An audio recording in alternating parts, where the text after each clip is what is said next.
ከየትኛውን ጀምሮ እንደሚየው ጥያቄ ብዙ ነው ያለ። ከፈለከው ጀምርና ጥያቄን ማቅረብ ትችላለህ። ያ እሺ፣ አሁን ላይ ልሳህን ላይ ካወራው ከመጨረሻው እናወራና ልሳህን የሚባለውን አሁን በዚህ ዘመን ፔንቴኮስታሎች የሚናገሩት ልሳህን ነው ብለን የምታምነው? ኖርማል መጽሐፉ ላይ እንዳለው እዚህ ላይ እንዳለው ነው በቀጥታ የጻፉት እንጂ ዲፕ የሆነ ሀሳብ አልጻፉም በዚህ ጉዳይ ላይ ማለት ነው። ተቃውሞም ደግፈውም አልጻፉም። ስለዚህ ሐዋርያቶቹ ይሄንን አሁን ፔንቴኮስታሎች የሚናገሩት ቋንቋ ነው ብለን የምታስበው? ለምሳሌ ያክል በየሚዲያው የምናየው የምንሰማው በየትንቢቱ የሚነገረው የምንሰማው አይነት ቋንቋ ነው ብለን የምታስበው? አዎ እንደዛ ነው። ትክክል፣ እንደዛ ነው። አይምሮ ያለ ፍሬ ነው ማለት ነው። አይምሮ ያለ ፍሬ ነው ማለት የስጋ ምኞትን እየፈጸምኩ አይደለም፣ በቃ ከእግዚአብሔር ጋር ህብረት እያደረግኩ ነው የሚለው ጳውሎስ። በልሳን ብጸልይ መንፈስ ይጸልይ፣ አይምሮ ግን ያለ ፍሬ ነው ማለት አይምሮ አያውቀውም ማለት ነው። አይምሮ የሚጸልየውን አላድርገው እንጂ በልሳን ብጸልይ መንፈሴ ይጸልያል ማለትም መንፈሳዊ ኮኔክት ወይም ደግሞ በጸሎት ላይ ከእግዚአብሔር ጋር ህብረት እያደረግኩኝ ነው። ስለ ምድራዊ ነገር እያሰብኩኝ አይደለም። የሚያስፈልገኝን ሀሳብ እየጸለይኩኝ ነው እንጂ የምናገረውን ቋንቋ አላቅም እያለ አይደለም ጳውሎስ። አላውቅም እያለ አላለም። እንደዛ ብሎ አላስቀምጠም። አእምሮ ያለ ፍሬ ነው ማለት አእምሮ አያውቅም ማለት ስለምታውቅ በእኔ ዘመን ያገለገሉኝም እግራቸውን የሚያጠብኩኝ ሰው እና የአንተ ፓስተሮች ስለ አንተ ከእግዚአብሔር ሰምተው ይጸልዩላል ድምፅ አንጥተው? እኔ እኮ ያልኩት እኮ አሁን ያልኩት አጠር አድርገህ እንድትመልስልኝ። እኔ እኮ የልቤን ትሰሚያለሽ ባለሁበት አለሽ አልክና የእግዚአብሔርን ለማርያም ሰጠህ እኮ እያልኩ። እግዚአብሔር የልብህን ሰምተው ይነግሩላል? ያንተ ፓስተሮች ከሩቅ አገር የልቤን አይሰሙም። የልቤን የሚሰማ አንድም ፓስተር የለም።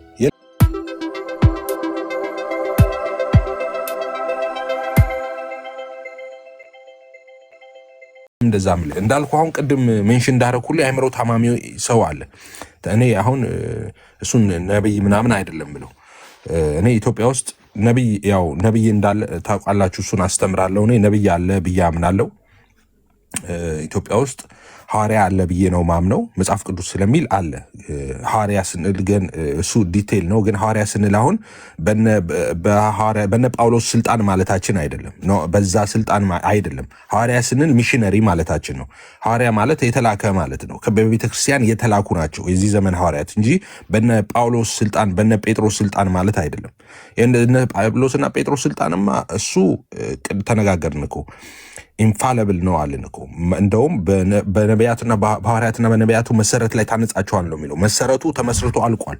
አሁን እዚህ ዘመን ያለ ሐዋርያ ነኝ የሚል ሰውዬ መጥቶ መሰረት ልመስርት ቀርቶ መሰረቱን ቀለም ልቀባ ቢል አይቻልም። ኦኬ፣ ቀለም ለመቀባት ቢፈልግ እንኳን ማለት ነው አይቻልም። በእነሱ ስልጣን አይደለም የአሁን ሐዋርያ ያለው። እነሱ ያን ሐዋርያ ክራይቴሪያውንም ማሟላት የሚችል ሰው የለም። ያ ክራይቴሪያዎች አሉ በራሱ በኢየሱስ በቀጥታ የተጠሩ መሆን አለባቸው። ኢየሱስን ሞትና ትንሣኤ፣ ይሄን እንደዚህ ዝርዝር ሀሳቦች አሉት። ያን ኳሊፋይ ማድረግ የሚችል ሰው ማለት ነው። ግን ያን ኳሊፋይ ማድረግ የሚችል ሰው በዚህ ዘመን የለም። የተዘጋ ነው የዛ ምዕራፍ። በዚህ ዘመን ሐዋርያ ያሉ ስንል በነ ጳውሎስ ስልጣን ማለታችን አይደለም። ሚሽነሪዎች ከቤተ ክርስቲያን የተላኩ ማለታችን ነው። እነሱን ነው ሐዋርያ ምንለው። ኦኬ፣ ነብይ ወደዛ አልገባም። አሁን ልሳን ላይ ስለሆነ የጠየቀኝ ስለ ልሳን ስለሆነ የምታወራው ልሳን የሚናገሩ ሰዎች፣ መድረክ ላይ የሚናገሩ ሰዎች ሁሉ፣ በዚህ ናውዴይስ የሚናገሩ ሰዎች ሁሉም በቃ 1 ሚሊዮን ሰዎች ከተናገሩ 1 ሚሊዮኑም ትክክለኛውን እውነተኛውን ልሳን ነው የሚናገሩት እያልኩ አይደለም። ዱርዬ ይኖራል። አሁን ቅድም ሜንሽን እንዳረኩልህ ልጅ ክርስቲያን ያልሆኑ ሐሰተኛ ነቢያት አሉ። በልሳን እናገራለሁ ብለው የሚጮሁ እነሱ የሚናገሩት ልሳን አይደለም። እኔ ልሳን እያልኩ ያለሁት እንዳልኩ ነው።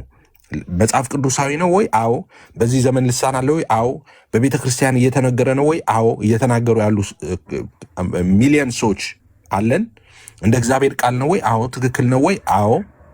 ግን ደግሞ ሁሉም ነው ወይ ካልከኝ ደግሞ ሁሉም ደግሞ አይደለም። ሁሉ ነብይ ነኝ የሚለው ሁሉ ነብይ ነው እንዴ? አሁን ሐሰተኛ አለ አይደል? እውነተኛ ነብይ አለ አይደል? ኦኬ፣ እውነተኛ ነብይና ሐሰተኛ ነብይ እንዳለ ሁሉ ልሳን ከሚናገሩትም አሁን ሙሉ ወንጌል ቸርች ብትሄድ 1000 ሰው ጉባኤው ስር ቢኖርና 700 ሰው ልሳን ቢናገር 700 የሚናገሩት ልሳን ትክክል ነው እያልኩ አይደለም። ከ700 ውስጥ የሆነ 5-6 ሰዎች ትክክለኛ ያልሆነ ልሳን ትክክለኛ ያልሆነ ስትል ምን እያልክ ነው ካልከኝ በብዙ ነው እሱ የሚተነተነው። እንዳልኩ ሰይጣን ያለበት ራሱ ፕሪቴንድ ሊያደርግ ይችላል። መናፍስት ያለ መለየት ስጦታ ያላቸው ግን ይለዩትና አጋንንቱን ገስጸው ያወጡለታል። እንደገና ሰዎች ሲሉ ሰምተው እንደነሱ ላድርግ ብለው ኢሚቴት ለማድረግ የሚሞክሩ ሰዎችም አሉ። እንደሱም አይነት ሰዎች ገጥመውኝ ያውቃሉ። እነሱ ሰዎች ስጦታው ኖሯቸው ነው ትክክል አይደለም እና መሬት ላይ ያሉ ሰዎች በሙሉ የሚናገሩት ልሳን ትክክል ነው ወይ ብለህ እንደዛ ከሆነ እየጠየከኝ ያለው አይደለም፣ ሊሆንም አይችልም። እውነተኛ ክርስቲያን እንደሌለ ሙሉ ወንጌል ክርስቲያን ብለው ከተሰበሰቡ 100,000 ሰዎች መካከል 100,000 ሰዎቹም ሪል ክርስቲያኖች ናቸው ወይ ብትለኝ አይ ዶንት ቲንክ ሶ። ሪል ክርስቲያኖች ያልሆኑ በጣም ብዙ በርካታዎች ልታወጣ ትችላለህ። ልክ እንደዛ ነው። ልሳንም ሲነገር እንደዛ ነው። ልሳን ተናጋሪዎች ሁሉ እና አንዳንድ ጊዜ ይሄ እነዚህ ዱርዬዎች ሲናገሩት ሰምታችሁ የተጸየፋችሁ ሰዎች እንዳላችሁ ብዙዎቹ ይገባኛል። እንዴ ልሳን እንዴት እቀበላለሁ? እንትና ልሳን እያሉ እየጸለዩ እንትናም እኮ ልሳን ይናገራል፣ እንትናም ልሳን አንዳንዶቹ ኦንሊ ጂሰስም ልሳን ይናገራል እኮ የሚሉ ሰዎች አሉ። ኦንሊ ጂሰሶች ልሳን ተናገሩና ምን ይሆን? የኛ ልሳን ትክክል አይደለም ማለት ነው እንዴ? ኦንሊ ጂሰሶች እኮ ኢየሱስ ይላሉ። ኢየሱስ ማለታቸው ካዲያ እኛም ኢየሱስ አንበል ማለት ነው እነሱ ስላሉ። የኛ ኢየሱስና የነሱ ኢየሱስ ግን አንድ አይደለም። ልክ እንደዛ ሁሉ ደግሞ አዘ ሴም ታይምስ የኛ ልሳንና የነሱ ልሳን አንድ አይደለም። ስለዚህ ሁልጊዜ አሁን የፔንቴኮስታልንም እንቅስቃሴ ሁልጊዜ ሰዎች ኢቫሉዌት የሚያደርጉት እንደዚሁ በዚህ ዘመን ካሉ ነቢያት የሚብሏቸው ሐዋርያት ምናምን ከሚሏቸው ጋር ከነንትና ጋር ይሰፉትና አይ ይሄ ነገር በዚህ ዘመን ነብይ የለም ይላል። ለምን ስትለው አይ እነንትና ያው ነብይ ተብለው ምናምን እነንትና ሌቦች ናቸው በልና ነብይነት አለ በል። መጽሐፍ ቅዱስ አለ ካለ አለ በል። ምድር ላይ ገጥሞኛ አያውቅም ካልክ ትች መብት ነው። በቃ ገጥሞኛ አያውቅም በል። ግን ነብይነት አለ ብለህ እሱን ተቀበል መጽሐፍ ቅዱስ ስለሚል ማለት ነው። ኦኬ እንጂ እኔ መሬት ላይ ስላላየው የለም አይባልም። በቃ አለ ካለ መጽሐፍ ቅዱስ አለ ነው። ባታይ እንኳን ነው የምልህ አንተ የሆነ ሳራ በረሃ ኑሮ ቢሆን እንኳን የለም አይደለም የሚባለው እና በአንተ ልምድም በአንተ በህይወት ገጠመኝም ቤዝድ የሚሆን አይደለም ነው። ይሄ የጸጋ ስጦታ ነው፣ ለቤተክርስቲያን የተሰጠ ነው። ሶ አውቃለሁ ፔንቴኮስታል በጣም እንዲጠላ ያደረጉት እነዚህ ሰዎች ናቸው። ሰዎች በጥርጣሬ እንዲያዩት የሚያደርገው አንዳንድ ልምዶቹንም የለም ነቢይ የለም ሐዋርያ የለም በዚህ ዘመን ትንቢት የለም ልሳን የለም እንዲባልም ያደረጉት እነዚህ ሰዎች እንደሆኑ አውቃለሁ። አቢዩዝ አድርገውታል። እኔ ሁልጊዜ እናገራለሁ ኢትዮጵያ ውስጥ አሁን ካሉ ነቢያቶች መካከል ተናግሬያለሁ ነው ከዚህ በፊት ከ100% 80% የአእምሮ ታማሚ ነው። 80% እብድ ነው። እብድ ነው ማለት በቃ የለየለት እብድ የአእምሮ ታማሚ ናቸው 80%ዎቹ ማለት ነው ነብይ ነን የሚሉት። ከዛ ውስጥ 10% የሚሆኑት ደግሞ ነብይም አይደሉም። 10% የሚሆኑት ወይ ወንጌላዊ ናቸው ወይ ፓስተር ናቸው ወይ ምናምን በቃ ደንብረው የሆነ ሰው ለጥፎላቸዋል ወይ ራሳቸው ለጥፈዋል ዋትኤቨር ሌላ አገልጋዮች ናቸው። ሪል ፓስተሮች፣ ሪል ወንጌላውያን፣ ሪል ዘማሪዎች እንደዛ አይነት ናቸው 10% ነቢዮች አሉ። ሪል ነቢያት ደግሞ አሉ። ሪል ነቢያት፣ ሪል የእግዚአብሔር ነቢያት አሉ። ሶ እንደዛ ነው ማምነው። አሁን ይሄ ፐርሰንት የኔ ነው። እሺ እኔ እንደዛ ነው ማምነው። 80% የአእምሮ ታማሚ ነው። እኔ 100% እርግጠኛ ነኝ። ታማሚ ነው ስልህ እያጋነንኩ አይደለም። አያስተውሉም ምናምን እያልኩ አይደለም። ኮንፎርም የተረጋገጠ እብዶች ናቸው።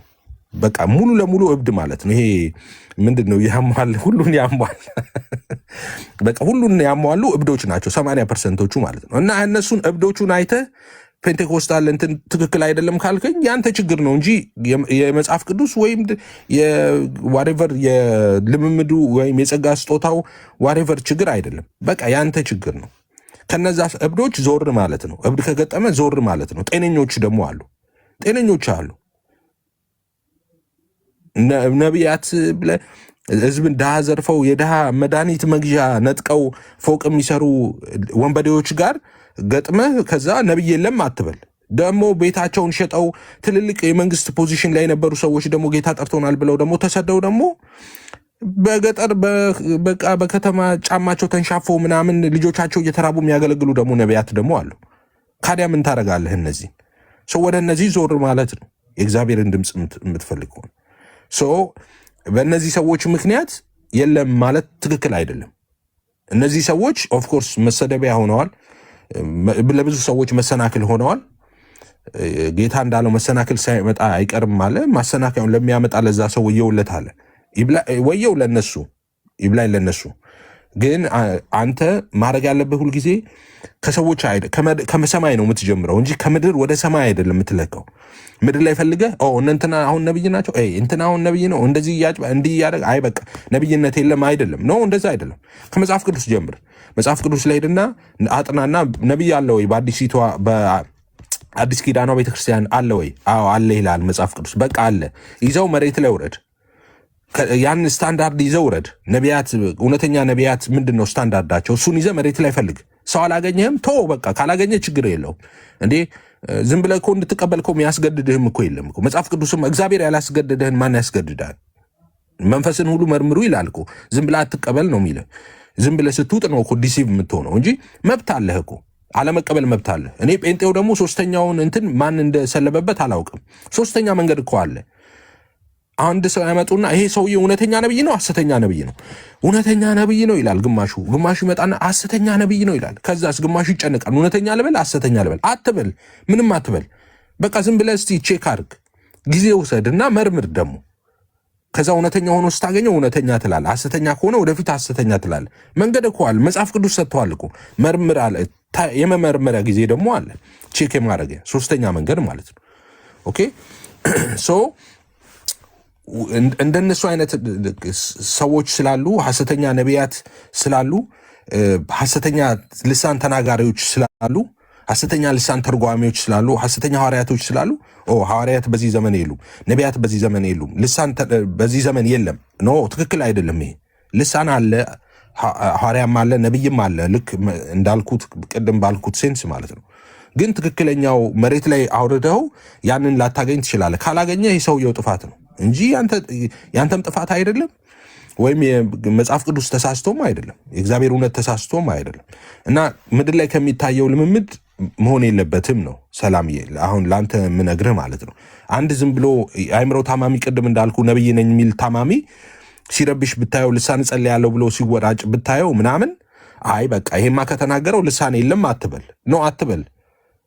ሰይጣን እንኳን ያለባቸው እኮ ይናገራሉ እኮ አልኩ እኮ። ግን እውነተኛውን ልሳን አይደለም፣ መንፈስ ቅዱስ የሚሰጠውን አይደለም። ያማ ልሳን መንፈስ ቅዱስ በውስጥ ሲኖር ነው እኮ የምትቀበለው። መንፈስ ቅዱስን ሳትሞላ እኮ ልሳን አትሞላም። አይደለም እንዴ? ካዲያ መንፈስ ቅዱስ ደግሞ ያለበት ሰው አጋንንት ይኖርበታል እንዴ? ክርስቲያን አጋንንት ይኖርበታል እንዴ? ሁለት ተጣልተው ሁለት እርስ በርስ ተቃውሞ ሊጸና የሚችል መንግስት የለም አላለም እንደ ኢየሱስ? ሁለት ነገር አንድ ላይ ሊኖር አይችልም። ኦኬ የአንድ ሰው የአጋንንትም የመንፈስ ቅዱስም ማደሪያ ሊሆን አይችልም። ወይ የአጋንንት ነው ወይ የመንፈስ ቅዱስ ማደሪያ ነው። ከሁለት አንዱ ነው ሰው የሚሆነው። ስለዚህ እንደዚህ አይነት ነገሮች ስታይ አይ በቃ የጸጋ ስጦታውን መጠራጠር፣ አይ በቃ ይሄ ትክክል አይደለም ብሎ ከመሸሽ ይልቅ ፌስ ማድረግ ነው እዛ ያየኸውን ችግር ማለት ነው።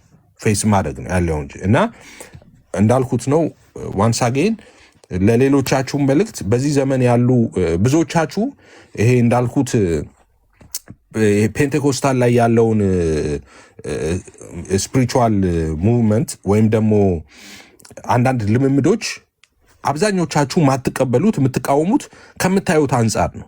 አምነውት ጀጅ አላረጋችሁም። እናንተን ከምታዩት አንጻር ነው። አብዛኞቻችሁ ከምታዩት አንጻር እኔ ሴንስ ፊት ለፊታችሁ የምታዩት ሰውዬ እየዘረፈ እየዋሸ እየቀጠፈ እያታለለ ታዩታላችሁ። ደግሞ ልሳን ሲናገር ታዩታላችሁ። ኦኬ አይ በቃ ልሳን የሚባል ነገር የለም ማለት ነው። ኦኬ ታዩታላችሁ፣ ላይፉን ታዩታላችሁ፣ ልምምዱን ታዩታላችሁ። መናፍስት ምናምን አይ መናፍስት መለየ ውሸት ነው ትላላችሁ። የሆነ ነገር አይ ውሸት ነው ማለት ይችላል። ኖ ሰውየው ነው ውሸት እንጂ የጸጋ ስጦታ አይደለም ውሸት። የጸጋ ስጦታ አይደለም ውሸት ማለት በእሱ ላይ ያለው የጸጋ ስጦታ እያልኩም አይደለም። የጸጋ ስጦታ እርሱ ላይ የምታዩት ራሱ የጸጋ ስጦታ ውሸት ነው እያልኩ ነው። ሰውየውም ራሱ በነገራችን ላይ ሰውየው ውሸት ሆኖ ስጦታው እውነት ሊሆን እንደዛ መንፈስ ቅዱስ ሴንሲቲቭ ነው። ለዛ ነው እንዳታሳዝኑት የተባለው። በነገራችን ላይ ከአመፅ ከውንብድና ጋር ከሌብነት ጋር ምናምን አይሰራም። ኧረ እንደዛ እንዳታስቡ። ብዙዎች ይታለላሉ በሱ አይ ጸጋ እኮ እንደዚህ ሲባል አትሰሙም? ወንድምነት ብዙ ጊዜ ምን አለ አይ ምናምን ይላሉ ሰዎች። ምንም እኮ እሱ አስቸጋሪ ቢሆንም ባህሪው ምንም ሌባም ቢሆን ምንም ዝሙተኛም ቢሆን ምንም ይሄንንና ያንን ቢያደርግም ያው እግዚአብሔር ደግሞ የሰጠውን ጸጋ ስጦታ እኮ እንትን አይልም። የጸጋ ስጦታውን ውሸት ማን ነው ያለው? እንደዛ አይሰራም። ውሃና ዘይት ነው እኮ አልኩ እኮ። መንፈስ ቅዱስ ከእንደዚ አይነት ሰው ጋር ህብረት አያደርግም። አሊያንስ አድርጎ አይሰራ። ኖ ዌይ እንዴ! መንፈስ ቅዱስ ንጹህ ነገር ነው የሚወደው። ኦኬ ንጹህ መሆን አለብህ። ራስን ንጹህ ማድረግ አለብህ። ለዛ ነው እኮ እንዳታሳዝን ተጠንቀቅ የተባልከው እኮ። ለምንድን ነው? ካዘነ ከአንተ ጋር አይኖርማ፣ ከአንተ ጋር አብሮ አይሰራማ። እንደዛ ነው። በብዙዎቻችን ህይወት እኮ መንፈስ ቅዱስን ያልተቀበለ እኮ የለም። ጌታን ሲቀበል ሁሉ መንፈስ ቅዱስን ተቀብለዋል። ግን መንፈስ ቅዱስ በህይወቱ አክቲቭሊ ማይሰራው ለምንድን ነው? ኦኬ ራሳችንን ለዛ አቬይለብል አላረግንማ፣ ሰሚት አላረግንማ። ተገዢዎች አይደለም፣ ታዛዥ አይደለም። ስለዚህ አይ እሱ እኮ ህይወቱ የተበላሸ ቢሆንም መንፈስ ቅዱስ ይሰራበታል። አይሰራበትም። ያጋንንት መንፈስ ነው የሚሰራበት፣ መንፈስ ቅዱስ አይሰራበትም። ህይወቱ የተበላሸን እንዴት መንፈስ ቅዱስ ይሰራበታል? መንፈስ ቅዱስ እሱንማ ስለ ኃጢአቱ ይወቅሰዋል እንዲመለስ እንጂ አይሰራም። እንደዛ የሚባል ነገር የለም። እና ብዙ ነገር የተበላሸው መሬት ላይ ነው እንጂ መጽሐፉ ላይ አይደለም። መጽሐፉ ላይ አይደለም የተበላሸው። ብዙ ነገር የተበላሸው መሬቱ ላይ ነው። ስለዚህ እንደሱ አይነት ልምምዶችን በምታዩት ልምምድ ተነስታችሁ አይ በቃ ልሳን ሐሰት ነው፣ አይ መናፍስትን መለየት ሐሰት ነው፣ አይ እንደዚህና እንደዚህ ሐሰት ነው፣ እንደዛ አትበሉ። በጌታ አትበሉ እንደዛ። ኢትስ ኦኬ። ደግሞ በቃ ካልገባችሁ እሱ ነገር ግር ያላችሁ ደግሞ ጴንጤዎች ካላችሁ ይሄ ነገር እንዴት ነው ምናምን የምትሉ ሆነ ቴክ ዩር ታይም፣ ችግር የለውም እኮ ቴክ ዩር ታይም። በቃ ጊዜ ውሰዱ፣ ስለዛ ነገር አጥኑ፣ ስለዛ ነገር ጸልዩ። ኢትስ ኦኬ። ሶስተኛ መንገድ አለ። አሁን ሁሌ ጊዜ ሶስተኛ መንገዱን ነው ሰይጣን ያጨለመባችሁ። ሶስተኛ መንገድ አለ። ምን የሚባል በቃ ዝም ብሎ ማየት የሚባል ነገር አለ። ዝም ብሎ ገለልተኛ ሆኖ በቃ እየጸለዩ እያነበቡ በጌታ ፊት ህይወትን እየኖሩ ዝም ብሎ ማየት ይሄ ነገር እንዴት ነው ብሎ ስለዛ ነገር ማንበብ ማጥናት ምናምን ጥሩ ነው። እንደዛ ተቃዋሚም ከመሆን ደጋፊም ከመሆን ማለት ነው። ሳይገባው መቃወምም ሳይገባ መደገፍም ሁለቱም ትክክል አይደለም። እና ጥንቃቄ አድርጉ እንደዛ ስታዩ ማለት ነው። እና እንደዛ ለማለት ነው። ሰላሙዬ። እሺ ኤፊ አመሰግናለሁ። እና ጥያቄን ደግሞ አንድ ጥያቄ ልጠይቅ በዛው ስለ አሁን ለምሳሌ እኔ ፐርሰናሊ ልሳንን አላምንም ብል ትቀበለኛል፣ ግን በልሳን መናገር ብችል ያ ልሳን ልክ ነው? እና ደግሞ ልሳን የጸጋ ስጦታ ከሆነ ነው አይደል? የጸጋ ስጦታ ነው ልሳን? አዎ በል። የጸጋ ስጦታ ነው። ብዙ ሰው ልሳንን ይናገራል። እንደዛው ለምን የሚፈታ በዛ መካከል አይኖርም? እና ደግሞ ቅድም ሐዋርያው ጳውሎስ ልሳንን ይናገር ነበር ብለኸኛል። አሁን የሚናገረውን አይነት ልሳን ማለት ነው። እሷንም ብታሳየኝ። እና ደግሞ ከአፖስቶሊክ ፋዘሮች ይሄን ስለ ልሳን ስለዚህ አይነት ልሳን ያስተማረ አባት ካለም እንድትነግረኝ ነው ፐርሰናሊ። እሺ ከመጨረሻው ልጀምር። አፖስቶሊክ ፋዘር ላይ እንደዚህ አይነት ልሳን ያስተማራለ ወይ ከሚለው ልነሳ። መጀመሪያ እኛ ያው ስንጀምር የምንጀምረው የኛ አፖስቶሎችም ፋዘርም ስትል ቸርች ፋዘር ስም እኔ ያው ጴንጤ ስለሆንኩኝ ታውቃለህ፣ ምናልባት የኔን አፕሮች የምታውቅ ከሆነ ስንጀምር እኛ የምንጀምረው አባትም ስትል ከነ ዮሐንስ ከነ ጴጥሮስ ነው። ሐዋርያም ስትል ከነ ጴጥሮስ ከነ ዮሐንስ ከነ ጳውሎስ ነው የምንጀምረው እንጂ ከነ ፖሊካርፕ አይደለም፣ ከነ አትናቴዎስ ዋሪቨር አይደለም፣ አግናሴ ዋሪቨር ኦኬ፣ ኦገስቲን እንደዚህ ከነሱ አይደለም የምንጀምረው። ከመጽሐፍ ቅዱስ ትጀምራለህ። ከነ ጴጥሮስ ከነ ሐዋርያው ጳውሎስ ትጀምራለህ። ለምን? መሰረቱ ተመስርተዋል ይላል። መሰረቱን የመሰረቱት እነሱ ናቸው እንጂ እነ ፖሊካርፕ አይደሉም። ሌላው አፖስቶሊክ ፋዘርስ በዚህ ጉዳይ ላይ እንደዚህ አይነት ልሳን ተናግረዋል። ልሳኑ ይሄኛው አይነት ነው ይሄኛው አይነት ነው አላሉ። እነሱ እንደዚህ አይነት ልሳንና እንደዚህ አይነት ልሳን አፖስቶሊክ ፋዘርስ በሁሉ ነገር ላይ ትንታኔ አልሰጡም፣ በሁሉ ነገር ላይ ሀሳብ አልሰጡም። ሞስት ኦፍ ደ ታይም አጌኒስት የእግዚአብሔር እውነት ሲነሱ እንደ ሰው አይነት ትምህርቶችን ለማስተካከል ለማረም እንደዚህ አይነት ነገሮች ነው ብዙ ጊዜ ጽሁፎቹን እንትን ያሉት የተዘጋጁት ማለት ነው። ልሳንን በተመለከተ አፖስቶሊክ ፋዘርስ የምትላቸው አሁን በቤተክርስቲያን ስለሚነገረው ልሳን አሁን በቤተክርስቲያን የሚነገረው እንዲና እንደዛ ብለው ምንም ሀሳብ ይሰጡት የለም በዛ ጉዳይ ላይ ማለት ነው። ስለዚህ በሁሉ ጉዳይ ላይ ሀሳብ አልሰጡም እነሱ። በአንዱ ሀሳብ ካልሰጡበት ትምህርት አንዱ ይሄ የልሳን ጉዳይ ነው። ኦኬ ልሳን ይላሉ፣ ግን የትኛው ልሳን ነው? አሁን እኔ እንዲህ ነው ብዬ ለእኔ እንዲመቸኝ አድርጌ ጠምዝዤ ልነግርህ የምችለው ነገር የለም። ልሳን ብለው ያነሱት ነገር አለ፣ ትርጉም ብለው ያነሱት ነገር አለ። ግን አሁን በትክክል በዚህ ሰዓት ስለሚነገረው ነው የሚለው ግን እንደሱ ስፔሲፊክ የሆነ ጽሁፍ የለም። ይሄ ትክክል ተቃውሞውም ደግፈውም እንደዛ አይነት ሀሳብ አልሰጡም። እሺ ከሱ ሌላው ሐዋርያው ቅዱስ ጳውሎስ የሚናገረው ነው ብለሃል አልከኝ እና ማስረጃ አምጣ ምናምን አልከኝ። ያው አንደኛ ቆሮንቶስ ምዕራፍ 14 ላይ ብትሄድ ሐዋርያው ቅዱስ ጳውሎስ በዛች ቤተክርስቲያን የነበረውን የጸጋ አጠቃቀም ስጦታ ትክክል እንዳልሆነ ለማረም የጻፈበት ጽሁፍ ላይ እዛ ጋር ከሁሉም እንደውም የተሻለ የልሳን ጸላይ እንደሆነ ሐዋርያው ቅዱስ ጳውሎስ ተናግሯል። በዛ ክፍል አንደኛ ቆሮንቶስ ምናልባት ኤግዛክት እንትኑ የምትፈልግ ከሆነ አንደኛ ቆሮንቶስ ምዕራፍ 14 አንደኛ ቆሮንቶስ ምዕራፍ 14 ከቁጥር ስንት ነው? አንድ ጊዜ ቆይ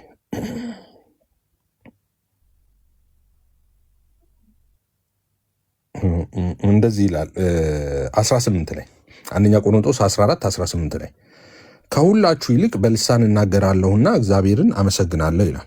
ከሁላችሁ ይልቅ በልሳኖች እናገራለሁና እግዚአብሔርን አመሰግናለሁ ይላል ካልከኝ እዛው ጳውሎስ እንዴት እንደሆነ ምን አይነት ልሳን እንደሚናገር ነግሮናል። ከፍ ስትል 13 ላይ ስለዚህ በልሳን የሚናገር እንዲተረጉም ይጸልይ ካለ በኋላ በልሳን ብጸልይ ይላል መንፈሴ ይጸልያል፣ አይምሮዬ ግን ያለ ፍሬ ነው ይላል።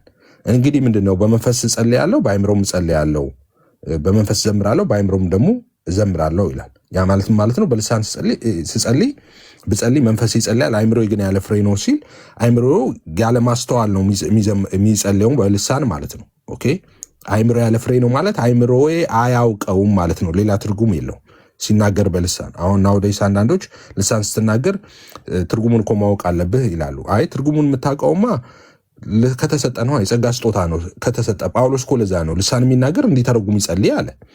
እንዲተረጉም ለምን ጸሎት ያስፈልግሃል? ካዲያ ተርጓሚ ፈልገህ ነው እንጂ ማስተርጎም ያለብህ የጸጋ ስጦታ ካልሆነ።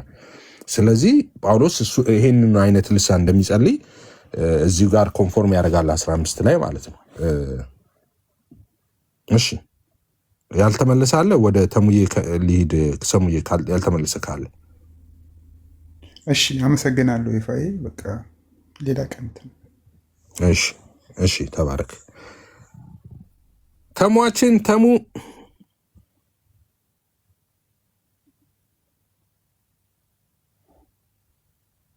ኤፍዬ ይቅርታ እያወራሁኝ እኮ ነው። ሚዩት ነው ይላል። ሚዩት አድርገህ ነበር? እሺ ሚዩት አድርጌው ለካ። ኤፍዬ እንዴት ነህ? ሰላም ነው ወይ ወንድም? ስላየሁ ደስ ብሎኛል። ባለፈው ዕለታም አማን ጋር ነግሬሃለሁ። ያው ብዙ ጥያቄ ነው የፈጠረብኝ። አላቅም ከምን እንደምንጀምር። ልሳን ላይም ትንቢት ላይም ሐዋርያት ላይም መታልና ሶስተኛ አማራጭም ብለህ ያስቀመጥከዋል። አንድ ሶስተኛ አለመቀበል መከራከር ሳይሆን ዝም ብሎ መመርመርም የሚል ሀሳብንም አምጥተሃልና ከየትኛውን ጀምሮ እንደምየው ጥያቄ ብዙ ነው ያለኝ። ከፈለከው ጀምርና ጥያቄን ማቅረብ ትችላለህ። እሺ አሁን ላይ ልሳን ላይ ካወራው ከመጨረሻው እናውራና ልሳን የሚባለውን አሁን በዚህ ዘመን ፔንቴኮስታሎች የሚናገሩት ልሳን ነው ብለን የምታምነው ኤፊ? እኔ ራሴ አንድ ተናጋሪ ነኝ። እኔ ከሐዋርያቶች መካከል ለእኔ አባት ብዬ የምጠራው ከነ ዮሐንስ ከነ ጳውሎስ ነው መጀመሪያው ስላልክ ከእነሱስ መካከል እንደዚ አይነት ልሳን የተናገራለ? ጳውሎስ ምን ላይ? አንደኛ ቆሮንቶስ ምዕራፍ 14 ላይ እኮ አሁን ያነበብኩ 13 ላይ 14 18 ላይ ከዛ በኋላ ከተሰተል ደግሞ 13 ላይ ያነበብኩ አይደል? ትክክል። ከሁላችሁም ይልቅ በልሳን እናገራለሁ እና እግዚአብሔርን አመሰግናለሁ ይላል። ይህ ልሳን ማለት አሁን ፔንቴኮስታሎች የሚናገሩት ልሳን ነው። በትክክል እውነት ነው። 13 ላይ የመጣ ሆኖ እንደ ማስረጃ ያስከው ትክክል። ስለዚህ በልሳን የሚናገር እንዲተረጉም ይጸልይ፣ በልሳን ቢጸልይ መንፈስ ይጸልያል፣ አእምሮዬም ግን ያለ ፍሬ ነው። እንግዲህ ይሄ ማለት አሁን የሚናገሩት ፔንቴኮስታሎች የሚናገሩ ቋንቋ ነው ማለት ነው። ትክክል ነው። በምን ማስረጃ ይህንን ነገር የተቀበለ አባቶች አሉ ብለህ ታስባለህ? ይህንን ከአባቶች ስትል ቸርች ፋዘርስን ነው የምትለኝ? ቸርች ፋዘርስ ላይ ተሙዬስ ልሳንን በተመለከተ የተብራራ ነገር አልሰሩም። ቸርች ፋዘርስ ማለት ነው። አሁን በዚህ ዘመን ያለውንም ልሳን በዛ ዘመን ያለ ልሳን ምናምን እያሉ በዛ ጉዳይ ላይ ዲፕ ትንታኔ አልሰጡም። ኮመንታሪዎችን ካየ ስለ ልሳን የተነገረው ላይ ፊቻቸው ላይ ሄደው ኖርማል መጽሐፉ ላይ እንዳለው እዚህ ላይ እንዳለው ነው በቀጥታ የጻፉት እንጂ ዲፕ የሆነ ሀሳብ አልጻፉም በዚህ ጉዳይ ላይ ማለት ነው። ተቃውሞውም ደግፈውም አልጻፉም። ስለዚህ ሐዋርያቶቹ ይሄንን አሁን ፔንቴኮስታሎች የሚናገሩት ቋንቋ ነው ብለን ነው የምታስበው? ለምሳሌ ያክል በየሚዲያው የምናየው የምንሰማው በየትንቢቱ የሚነገረው የምንሰማው አይነት ቋንቋ ነው ብለን ነው የምታስበው? አዎ እንደዛ ነው። ትክክል እንደዛ ነው። ስለዚህ ይህ ልሳን የምን ስጦታ ነው ወይስ ምንድን ነው ብለን የምታምነው አንተ? የጸጋ ስጦታ ነው እኮ ሐዋርያ ቅዱስ ጳውሎስ ቤተክርስቲያን ከሆነች አንድ ቤተክርስቲያን ከሆነች ይሄ የጸጋ ስጦታ ሊኖራት ይገባል። ሐዋርያ ቅዱስ ጳውሎስ ራሱ አንደኛ ቆሮንቶስ ምዕራፍ 12 ላይ በግልጽ አስቀምጦታል። አንደኛ ቆሮንቶስ ምዕራፍ 12 ላይ ስለ ቤተክርስቲያን ይናገርና ከዛ በቤተክርስቲያን ውስጥ ያለውን ነገር በደንብ ለምሳሌ ምን ይላል መሰለ? አንደኛ ቆሮንቶስ ምዕራፍ 12 ቁጥር 8 ላይ ለአንዱ ከ7 ጀምሮ እንደዚህ ይላል። ነገር ግን መንፈስ ቅዱስ መግለጥ ለእያንዳንዱ ጥቅም ይሰጠዋል ካለ በኋላ ለአንዱ ጥበብ መናገር በመንፈስ ይሰጠዋል፣ ለአንዱም በዚያው መንፈስ እውቀት መናገር ይሰጠዋል፣ ለአንዱም በዚያው መንፈስ እምነት፣ ለአንዱም በዚያው መንፈስ የመፈወስ ስጦታ፣ ለአንዱም ታምራት ማድረግ፣ ለአንዱም ትንቢት መናገር፣ ለአንዱም መናፍስት መለየት፣ ለአንዱም በልዩ አይነት ልሳን መናገር፣ ለአንዱም በልሳን የተነገረውን መተርጎም ይሰጠዋል። ይህ ሁሉ ግን ያ አንዱ መንፈስ እንደሚፈቅድ ለእያንዳንዱ ለብቻው እያካፈለ ያደርጋል ይላል። ስለ ቤተክርስቲያን ሲያወራ እዛው ላይ ደግሞ እዛው ራሱ ላይ ቁጥር ዝቅ ብሎ ስለ ቤተክርስቲያን ሲያወራ እናንተ ይልና 27 ላይ እናንተም የክርስቶስ አካል ናችሁ እያንዳንዳችሁም ብልቶች ናችሁ ካለ በኋላ እግዚአብሔርም በቤተክርስቲያን አንዳንዶቹን አስቀድሞ ሐዋርያትን፣ ሁለተኛም ነቢያትን፣ ሶስተኛም አስተማሪዎችን፣ ቀጥሎም ታምራት ማድረግን፣ ቀጥሎም የመፈወስ ስጦታ እርዳታንም አገዛዝን የሚልና የልዩ ልዩ አይነት ልሳኖችን አድርጓል ይላል። ከዛስ ሁሉ ሐዋርያ ናቸው ነው? ሁሉስ ነቢያት ናቸው? ሁሉስ አስተማሪዎች ናቸው? ሁሉስ ታምራትን ይሰራሉ? ሁሉስ የመፈወስ ስጦታ አላቸው? ሁሉስ በልሳን ይናገራሉ? ሁሉስ ይተረጉማሉ? ይላል። አይደለም ነው፣ ሁሉም አይደሉም ነው። እና እዚህ ጋር በግልጽ ያስቀምጧል። ያው የጸጋ ስጦታ ኦልሞስት ሐዋርያት ላይ እና ነቢያት ላይ ጥያቄ አለኝ፣ እሱን እንመጣለን። ግን አሁን እንድትረዳ የምፈልገው ልሳን ማለት የመንፈስ ቅዱስ ስጦታ ነው። መንፈስ ቅዱስ ነው ልሳን ማለት የመንፈስ ቅዱስ ስጦታ ነው።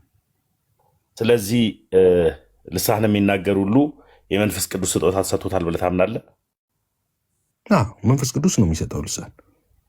እሺ፣ ስለዚህ ኦሊጂሰሶች ልሳን ይናገራሉ። እነሱ መንፈስ ቅዱስ ሰጥቷቸው ነው? አይ አይደለም። ኦሊጂሰሶች በምን እንመን? አሁን እሺ፣ ቆንጆ ጥያቄ ነው ያነሳው። አባቶች ቸርች ፋዘር ላይ ያሉ አባቶች የትኛውም በልሳን ጉዳይ ምንም ነገር አላሉም፣ ዝም ነው ያሉት። አሁንም የሰጠህኝ መጽሐፍ ቅዱሳዊ ሀሳብ አልጨረስኩም እና መጽሐፍ ቅዱሳዊ ሀሳብ ላይ የሰጠኸኝ አሁን አጥጋቢ የሆነ መልስ ነው ብዬ አላስብም። ለሚባል ያ ልሳን የሚባለው ልሳን ብዬ የማምነው እኔ ቋንቋ ነው። ከቋንቋ ውጭ ሌላ ትርጉም አለው ብዬ አላስብም። ያ ቋንቋ ደግሞ የመንፈስ ቅዱስ ስጦታ ነው። አዎ እውነት ነው። በዛ ዘመን ሐዋርያቶችን በተለያየ አይነት ቋንቋ እግዚአብሔርን አገልግለዋል። ሌሎችንም በአገራቸው ቋንቋ አገልግለው ወደ 3000 የሚያክሉ ጉባኤቶችን ወደ እግዚአብሔር መንግስት ቀላቅለዋል። ይሄን አምናለሁ ሐዋርያት ስራ ላይ እንደተጻፈ። ስለዚህ ያ አንተ ቋንቋ ብለህ ያስቀመጥከውን የመንፈስ ቅዱስ ስጦታ ከሆነ አንተም ልሳንን ትናገራለህ ፔንቴኮስታል ስለሆንክ፣ ኦሊጂሰሶችም ይናገራሉ። ስለዚህ የትኛውን እንመን? እሺ፣ ቆንጆ ጥያቄ ነው። በኢየሱስ ታምናለህ ተሙዬ? ድብን። እሺ፣ ኦሊጂሰሶችም በኢየሱስ ያምናሉ። ካዲያ የትኛውን እንመን? ያንተን ኢየሱስ እንመን? የኦሊጂሰሶችን እንመን? እኔ ኦሊጂሰስ የሚባል ሐዋርያቶች የመሰረቷትን የተከሏት ስላልሆነች ክርስቶስ ኢየሱስን በደሙ የመሰረታት ሃይማኖት ስላልሆነች አላቃትም፣ ላቃትም አልችልም። እማቀው አንዲትን ሃይማኖት፣ አንዲት ጥምቀት፣ አንድ ጌታ ብሎ የተከተላት ወይም ደግሞ ክርስቶስ ኢየሱስ በደሙ የመሰረታትን ሃይማኖትን ነው የማቀው። በቃ እኛም አናቃቸውም። እነሱም ኢየሱስ አብ ወልድ መንፈስ ቅዱስን ማያምኑ ስለሆኑ እኛም አናቃቸውም። እነሱን። ስለዚህ ልሳን ተናገሩ ማለት እነሱ ልክ እነሱ ኢየሱስ አሉ ማለት ያንተን ኢየሱስ አሉ ማለት እንዳልሆነ ሁሉ እነሱ ልሳን ተናገሩ ማለትም የፔንቴኮስታል ልሳን ነው ማለት አይደለም። ስለዚህ ሰይጣን ሁሉ ጊዜ ኢሚቴት ያደርጋል፣ ያስመስላል። ስለ ራሱን መጽሐፍ ቅዱስ ራሱ እንደሚል የብርሃን መልአክ እስኪመስል ድረስ ራሱን ይለውጣል ይላል ሰይጣን። ስለዚህ ብዙዎች አባታቸው አቤት አሁን የቤተ ክርስቲያንን ለምሳሌ ያክል ፕሮቴስታንት ኢየሱስ ጌታ ነው ይላሉ፣ ወይም የኢየሱስ ክርስቶስን አምላክነት ይናገራል። አሁን ቶፒኩ ወደ ሌላው ስለሚሰፋብኝ እየጠነቀቅኩ ነው ማወራው። ኦሊሰስም እንደዛው፣ ካቶሊክም እንደዛው። ቤተ ክርስቲያን ከምን ትጀምራለች የሚለውን ከክርስቶስ ኢየሱስ እንደምትጀምር እኔ ልክ ስልክ ቀይሬ በዚህኛው ስልክ ገብቼ በዚህኛው አባቶች የተናገሩትን ማስረጃ አሳያለሁ። ቪዲዮ አባቶች መድረክ ላይ ወይም ደግሞ አባቶች ደብር ላይ ምን አይነት ድንቅ የሆነ ትምህርት እንደሚያስተምሩ ከፍቻ አሳይሃለሁ። እኔ ስለ ቤተ ክርስቲያን አመሰራረት ወይም ደግሞ ትክክለኛው ሐዋርያት የመሰረቷት ሃይማኖት የትኛዋ እንደሆነች አሳይሃለሁ ቪዲዮ በማስረጃ። አንተ ግን ዞሮ ዞሮ አታምንም፣ ልታምንባቸውም አትችልም። አባቶች የሚባለው አባቶች ብዬ የምጠራው ጳውሎስ ነው ብላል። ጳውሎስ ደግሞ ይህንን ልሳን አልተናገረም። ጳውሎስ አሁን ፔንቴኮስታሎች እንደተናገሩት የተጻፈ ጽሑፍ አሳየ ከመጽሐፍ ቅዱስ ልሳን አሁን እንደሚናገሩት እንደምትናገረው ለምሳሌ ያክል መጽሐፍ ቅዱስ አይፈራም አይደል? ባለሙሉ ስልጣን። ትክክል። መጽሐፍ ቅዱስ ባለሙሉ ስልጣን ከሆነ መጽሐፍ ቅዱስ አይፈራም ማለት ነው። መጽሐፍ ቅዱስ ካልፈራ ሐሳብን በግልጽ የሚያስቀምጥ እንኳን እሱ ብቻ አይደለም፣ ስለ ትዳርም፣ ስለ ሌብነትም፣ ስለ ክርስቶስ ኢየሱስ አዳኝነትም ደግሞም ሰውም ስርዓት እንዴት መያዝ እንዳለበትም በአግባቡ አስቀምጧል መጽሐፍ ቅዱስ ባለሙሉ ስልጣን ስለሆነ። ልክ እንደዚሁ ሐዋርያቶች አንተ እንደምትናገረው ያስቀመጡት ቋንቋ አለ። ሐዋርያ ቅዱስ ጳውሎስ አስቀምጦታል በግልጽ። እሺ አሳይ፣ ልክፈተው መጽሐፉ ስንት ላይ ልግባ? እሺ አንደኛ ቆሮንቶስ ምዕራፍ 14 ቁጥር 1 ጀምሮ አውጣልኝ። እሺ ፍቅርን ተከታተሉ፣ እሺ መንፈሳዊ ስጦታንም ይልቁንም ትንቢትን መናገር በብርቱ ፈልጉ። በልሳን የሚናገር ለእግዚአብሔር እንጂ ለሰው አይናገርም። ምን ማለት ነው? የሚያስተውለው ምን ማለት ነው? ጥቅሷ ልጨርሰውና እዚቹ ላይ እናወራለን። እሺ በስላሴ ስም አነበዋለሁ። ፍቅርን ተከታተሉ፣ መንፈሳዊ ስጦታንም ይልቁንም ትንቢትን መናገር በብርቱ ፈልጉ። በልሳን የሚናገር ለእግዚአብሔር እንጂ ለሰው አይናገርም፣ የሚያስተውለው የለምና፣ በመንፈስ ግን ሚስጥርን ይናገራል። ይህ ማለት ምን ማለት ነው? በልሳን የሚናገርስ ለእግዚአብሔር እንጂ ለሰው አይናገርም፣ የሚያስተውለው የለምና። ተናጋሪው አያውቅም ማለት አይደለም። ትርጉሙን ተናጋሪው ያውቀዋል። በዚህ አውድ መሰረት በቁጥር 2 መሰረት ተናጋሪው ከእግዚአብሔር ጋር የሚያወራው ሚስጥርን ያውቀዋል። ለሰውየው ግን የቋንቋው ባለቤት ሌላው አዳማጩ ቋንቋውን ስለማይችል ማውራት አይችልም። ሌላው ያለ መንፈስ ዝም ብሎ ነው የሚያዳምጠው ነው እንጂ ተናጋሪውና እግዚአብሔር ግን በዚህ ቋንቋ በዚህ ሚስጥር ይግባባሉ ማለት ነው የዚህ መጽሐፍ ሐሳብ። እኔ ደግሞ ትርጉሙን ልንገርህ። ባኬን ፎርዝ ማድረግ አልፈልግ፣ ጥያቄና መልስ እንዲሆን አልፈለኩም። ደስ የሚል ሰላማዊ ውይይት እንዲሆን እፈልጋለሁ እና አንተ የራስህን የፈለከውን ሀሳብ እንትን ትላለህ። እኔ ደግሞ እንደዛ እያደረግን እንደዛ ብንቀጥል ነው የሚሻለው። አሁን አንተም እንዳልከው ብዙዎቹም እንደሚሉት ተሙዬ፣ አንተ ብቻ ሳይሆን በጣም በርካታ ሰዎች በዚህ ጉዳይ ላይ ልሳንን ምድር ላይ ኤግዚስት የሚያደርግ ሰምዌር የሚነገር ቋንቋ ነው ብለው ይናገራሉ። ቅድም አንተም ሜንሽን አድርገዋል። ብዙዎች ደግሞ ሐዋርያት ሥራ 2ን ሜንሽን ያደርጉታል። አሁን ሐዋርያት ሥራ 2 ላይ በቤተ ክርስቲያን ምስረታ ወቅት በባለ 50 ጊዜ እነ ጴጥሮስ የተናገሩት ልሳንና ይሄ ልሳን ሁለቱ የሚገናኝ እንዳልሆነ ማስረጃው እዚሁ ላይ ምን ይላል? በልሳን የሚናገር ለእግዚአብሔር እንጂ ለሰው አይናገርም ይላል። አንደኛ ቆሮንቶስ ምዕራፍ 14 ቁጥር 2 ላይ በልሳን የሚናገር ለእግዚአብሔር እንጂ ለሰው አይናገርም። እሺ ሐዋርያት ሥራ ምዕራፍ 2 ላይ ግን እነ ጴጥሮስ የተናገሩት ለሰው ነው ወይስ ለእግዚአብሔር? አይደለም፣ ለእግዚአብሔር አይደለም፣ ለሰው ነው የተናገሩት። ለሰው ለእግዚአብሔር አይደለም። እሺ የሚያስተውለው የለምና ይላል እዚህ ጋር። እነ ጴጥሮስ ሲናገሩ ሐዋርያት ሥራ ምዕራፍ 2 ላይ ያስተዋለ የለም እንዴ? አስተውለው በዙሪያው የነበሩት እኮ እነዚህ የእግዚአብሔርን ታላቅ ስራ በገዛ ቋንቋችን ይነግሩናል አሉ። አስተውለውት ማለት ነው ሰዎቹ። ከዛ ጳውሎስ ይቀጥልና እዚህ ጋር በመንፈስ ሚስጥርን ይናገራል ይላል። እዛ ግን በመንፈስ አይደለም ሚስጥርን የተናገሩት፣ በቀጥታ በተገለጠ ቃል ሊናገሩና በዙሪያ የነበሩ ሰዎች ሁሉ ሰሟቸው ይላል እዛ ክፍል ላይ ሐዋርያት ሥራ ምዕራፍ 2 ላይ። ስለዚህ ይሄኛው ልሳንና እዛ ሐዋርያት ሥራ ምዕራፍ 2 ላይ የተነገረው ወይም ደግሞ ምድር ላይ ኤግዚስት የሚያደርግ ሰምዌር የሚነገረው ቋንቋ ሁለቱ የተለያዩ ናቸው። ጳውሎስ እዚህ ጋር እርግጥ አድርጎ በልሳን የሚናገር ለእግዚአብሔር እንጂ ለሰው አይናገርም፣ የሚያስተውለው የለም፣ በመንፈስ ግን ምስጢርን ይናገራል ይላል። ስለዚህ ሐዋርያው ቅዱስ ጳውሎስ በልሳን የሚናገር ለእግዚአብሔር ነው ለሰው አይናገርም ካለ፣ እነ ጴጥሮስ ደግሞ ለሰው ከተናገሩ ሁለቱ አንድ አይደለም ማለት ነው። ግልጽ እኮ ነው። የሚያስተውለው የለምና ካለ ሐዋርያው ቅዱስ ጳውሎስ እዚህ ጋር ልሳንን የሚያስተውለው የለም ካለ፣ እነ ጴጥሮስ ደግሞ ሲናገሩ ሰዎች አስተውለው ሪስፖንድ ካረጉ በመንፈስ ምስጢርን ይናገራል ካለ እዛ ደግሞ በተገለጠ ቋንቋ ተናግረው በዙሪያ የነበሩ ሰዎች ሰምተው እግዚአብሔርን ካከበሩ ያ ማለት ሁለቱ የተለያዩ ናቸው ማለት ነው። አሁን ያንተን ተሙዬ ማቅረብ ትችላለህ። ያ ኤፊ ሐዋርያ ስራ ላይ እንዳነሳው ሐዋርያ ስራ ላይ እነዛ ሰዎች ተናጋሪው ትርጉሙን አያውቀውም፣ አናጋሪው ግን ያውቅ ነበረ። ወንጌል መድረስ ስላለበት በዛ ሰዓት ላሉ ሰዎች ወንጌል መድረስ ስላለባቸው ለእያንዳንዱ ሶሪ ፊሽ የሆነ ስልክ ገብቶብኝ አይ ችግር የለውም።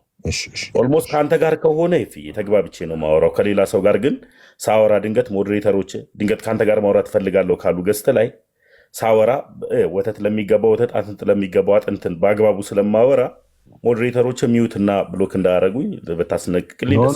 ማንም አያረግም፣ እዚህ ማንም አያረግም። ከአንተ ጋር ግን አክብሬ ተከባብረን እያወራን ስለሆነ እስከ መጨረሻው ድረስ እስኪ በቃን ድረስ አብረን እንቆያለን። ሐዋርያ ስራ ላይ የተነገረው ልሳን ቋንቋ ነው። ያ ቋንቋ ምንድን ነው? በየአገራቸው ቋንቋ ሲናገር ነበር። ተናጋሪው ማያውቀው፣ አናጋሪው እግዚአብሔር መድረስ ላለበት ሰው እንዲደርስና ወንጌል መሰራት እንዳለበት ስለታወቀ ወንጌል ሰርቷል። እዚህ ጋር ግን አንደኛ ቆሮንቶስ ምዕራፍ 14 ቁጥር 2 ላይ ያለው ሙሉውን ማንበብ የከበደህ ጥቅስ ምንድን ነው? በልሳን የሚናገርስ ነው የሚለው ለእግዚአብሔር እንጂ ለሰው አይናገርም፣ የሚያስተውለው የለምና በመንፈስ ግን ምስጢርን ይናገራል ይላል።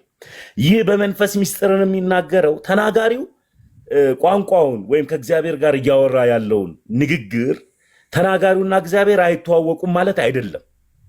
ለምሳሌ ያክል ፔንቴኮስታሎች የሚያወሩትን ልሳን ትርጉሙን አያውቁትም።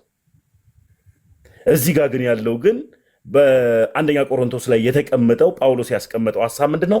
ተናጋሪውና እግዚአብሔር ይተዋወቃሉ በንግግሩ ቋንቋ ስለሆነ፣ ሌላ ሰው ግን ቢያዳምጠው ቋንቋውን ስለማያውቀው ያለ ፍሬ ነው፣ የሚያስተውለውም የለም። ምንኛ ቋንቋ እያወሩ እንደሆነ ሚስጥርን ከእግዚአብሔር ጋር መናገር ያለበትን ሐሳብን ነው የሚናገረው ነው እንጂ ያለው ይሄ የተለያየ አይነት ሐሳብ አለ። ለሚባል ቁጥር ተከታተሉት ብሏል። መንፈሳዊ ስጦታንም ይልቅንም ትንቢትን መናገር በብርቱ ፈልጉ ይላል። ፍቅርን ተከታተሉ ማለት ፍቅርን ለማስተማር የመጣ ሐሳብ እንጂ ልሳን የሚባል አዲስ የመንፈስ ቅዱስ ወይም ደግሞ ይሄ ከሰማይ የመጣ ሰማያዊ የሆነ ቋንቋ አይደለም። የትኛውም መጽሐፍ ቅዱስ ላይ ወይም የትኛውም አባት ልሳን የሚለውን ፕሮቴስታንቶች የሚናገሩት ወይም ፔንቴኮስታሎች የሚናገሩት ቋንቋ ሰማያዊ ቋንቋ ነው ብለው አላስቀመጡም፣ አላሰፈሩትም። ይህን ነው ምሌፊ። እሺ ቆንጆ ተሙዬ፣ ምንድነው አሁንም ወደዛ ልመለስና ሐዋርያት ሥራ ምዕራፍ 2 ላይ በባለ 50 ወቅት በቤተክርስቲያን ምስረታ ወቅት እነ ጴጥሮስ ሲናገሩ በልሳን ተናገሩ። እነ ጴጥሮስ በልሳን ሲናገሩ እነ ጴጥሮስ የተናገሩት ልሳን መሬት ላይ ያለ ምድር ላይ ኤግዚስት ያደረገ ቋንቋ ስለሆነ በዙሪያው የነበሩ ሰዎች እስቲ ይህን ልሳን የሚተረጉም አምጡልን አላሉም። በቀጥታ ሰሟቸው። እነ ጴጥሮስ ተናገሩ፣ እነዛ ሰዎችስ በቀጥታ ሰሟቸው። እነ ጴጥሮስ የእነሱ ቋንቋ አይደለም። እነ ጴጥሮስ አያውቁም ያንን ቋንቋ። ከዛ በፊት እነ ጴጥሮስ ተናግረውም አያውቁም ያንን ቋንቋ።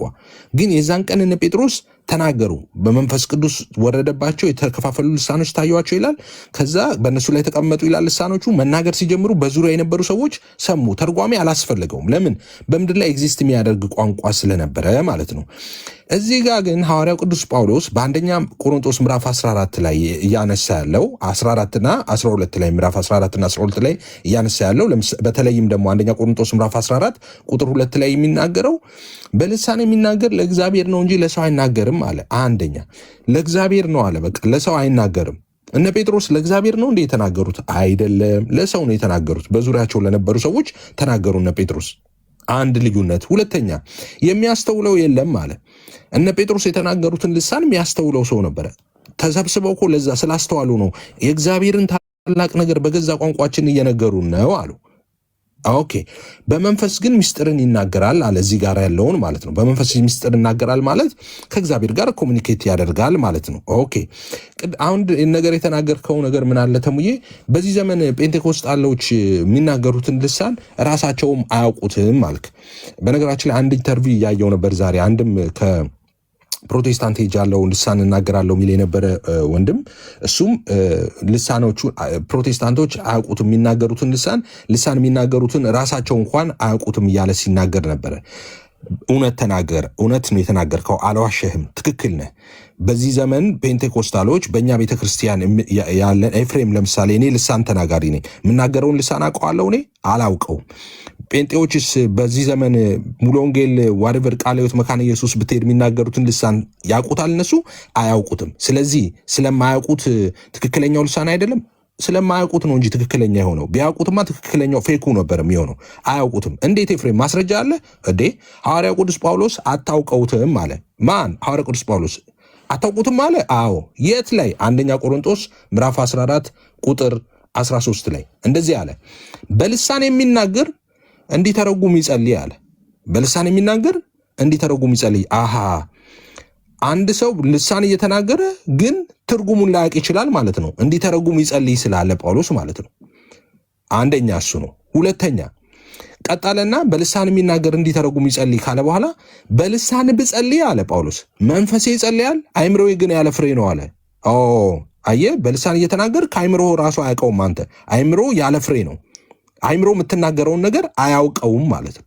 በልሳን ብናገር በልሳን ብጸልይ ይልና መንፈሴ ይጸልያል፣ አይምሮዬ ግን ያለ ፍሬ ነው። በመንፈስ እየጸለይኩ ነው፣ አይምሮዬ ግን ያለ ፍሬ ነው። አይምሮዬ ምለውን ነገር አያውቅም እያለ ነው ሐዋርያ ቅዱስ ጳውሎስ። ከዛስ እንግዲህ ምንድን ነው አለ? በመንፈስ እጸልያለሁ፣ በአይምሮም ደግሞ እጸልያለሁ። በመንፈስ እዘምራለሁ፣ በአይምሮም ደግሞ እዘምራለሁ አለ። አየህ፣ እያወቅኩም እጸልያለሁ፣ በተገለጠ ቃል ማለት ነው። ደግሞ ባልተገለጠ በልሳን ደግሞ ሳላውቀውም እጸልያለሁ እያለ ይናገራል።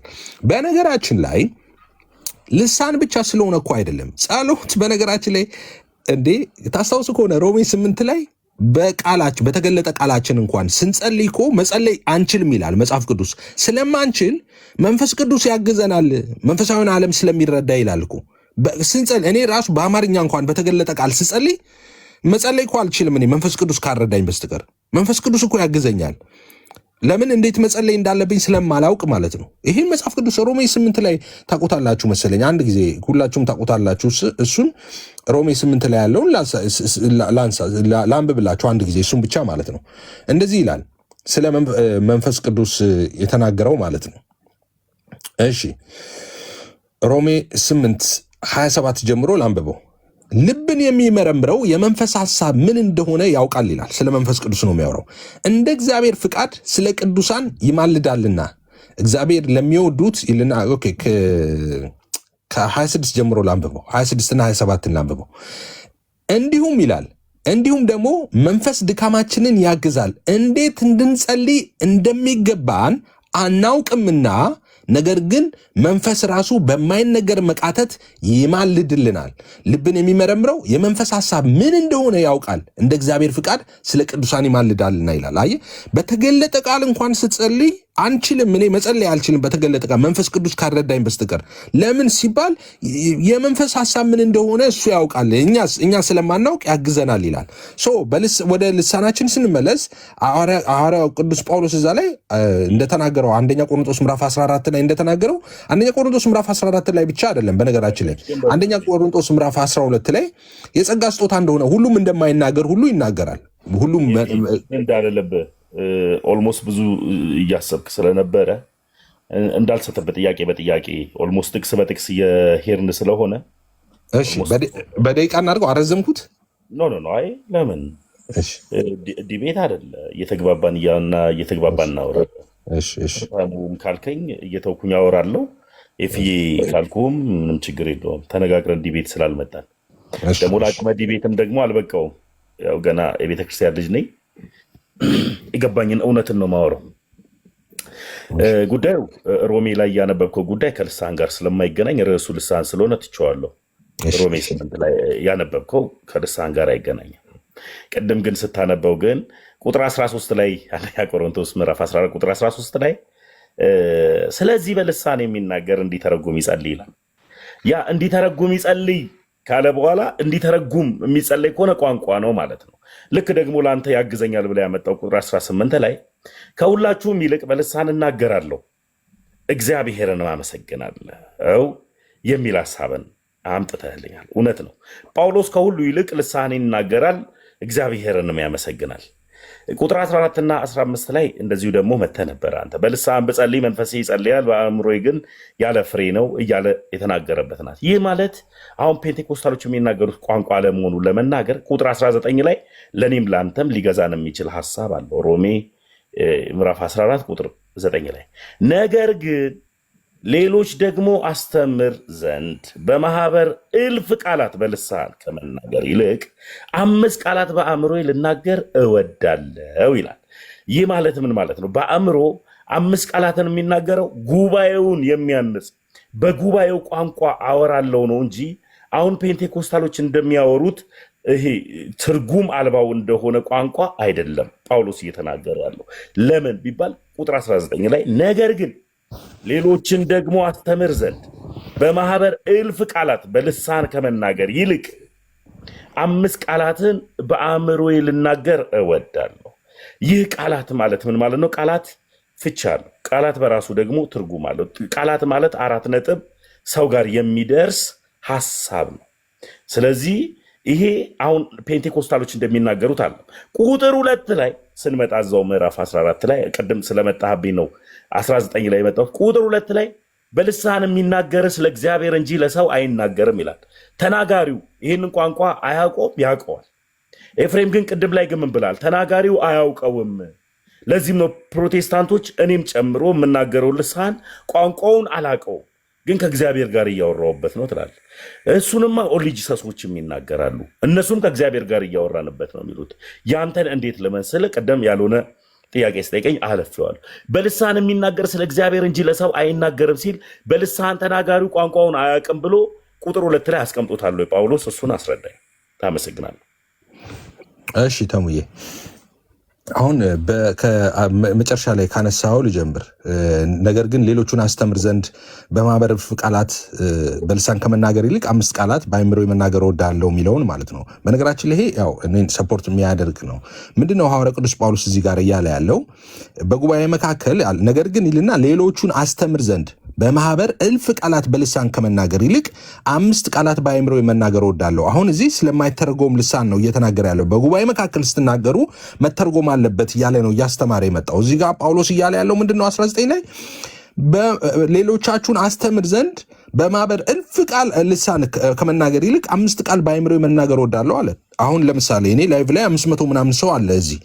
አሁን በልሳን እኔ 2 ሰዓት ሙሉ እዚህ ጋር በልሳን ባወራ ማን ነው እዚህ ጋር የሚጠቀመው? አንድ ሰው አለ የሚጠቀም በልሳን ብናገር። ነገር ግን አሁን እኔና አንተ አየ በአእምሮአችን እየተናገርን ስለሆነ በተገለጠ ቃል ብዙ ሰዎች እየሰሙን ያለው እኔና አንተን። ግን እዚህ ጋር በልሳን እየተቀባበልን 10 ሰዓት ብንጸልይ 10 ሰዓት ብንዘምር 10 ሰዓት ብናወራ አንድም ሰው አይጠቀም። ጳውሎስ እሱን ነው ያለው። ነገር ግን ሌሎቹን ደግሞ አስተምር ዘንድ አለ በማህበር እልፍ ቃላት 5 ቃል በአእምሮዬ ልናገር እወዳለሁ ይላል።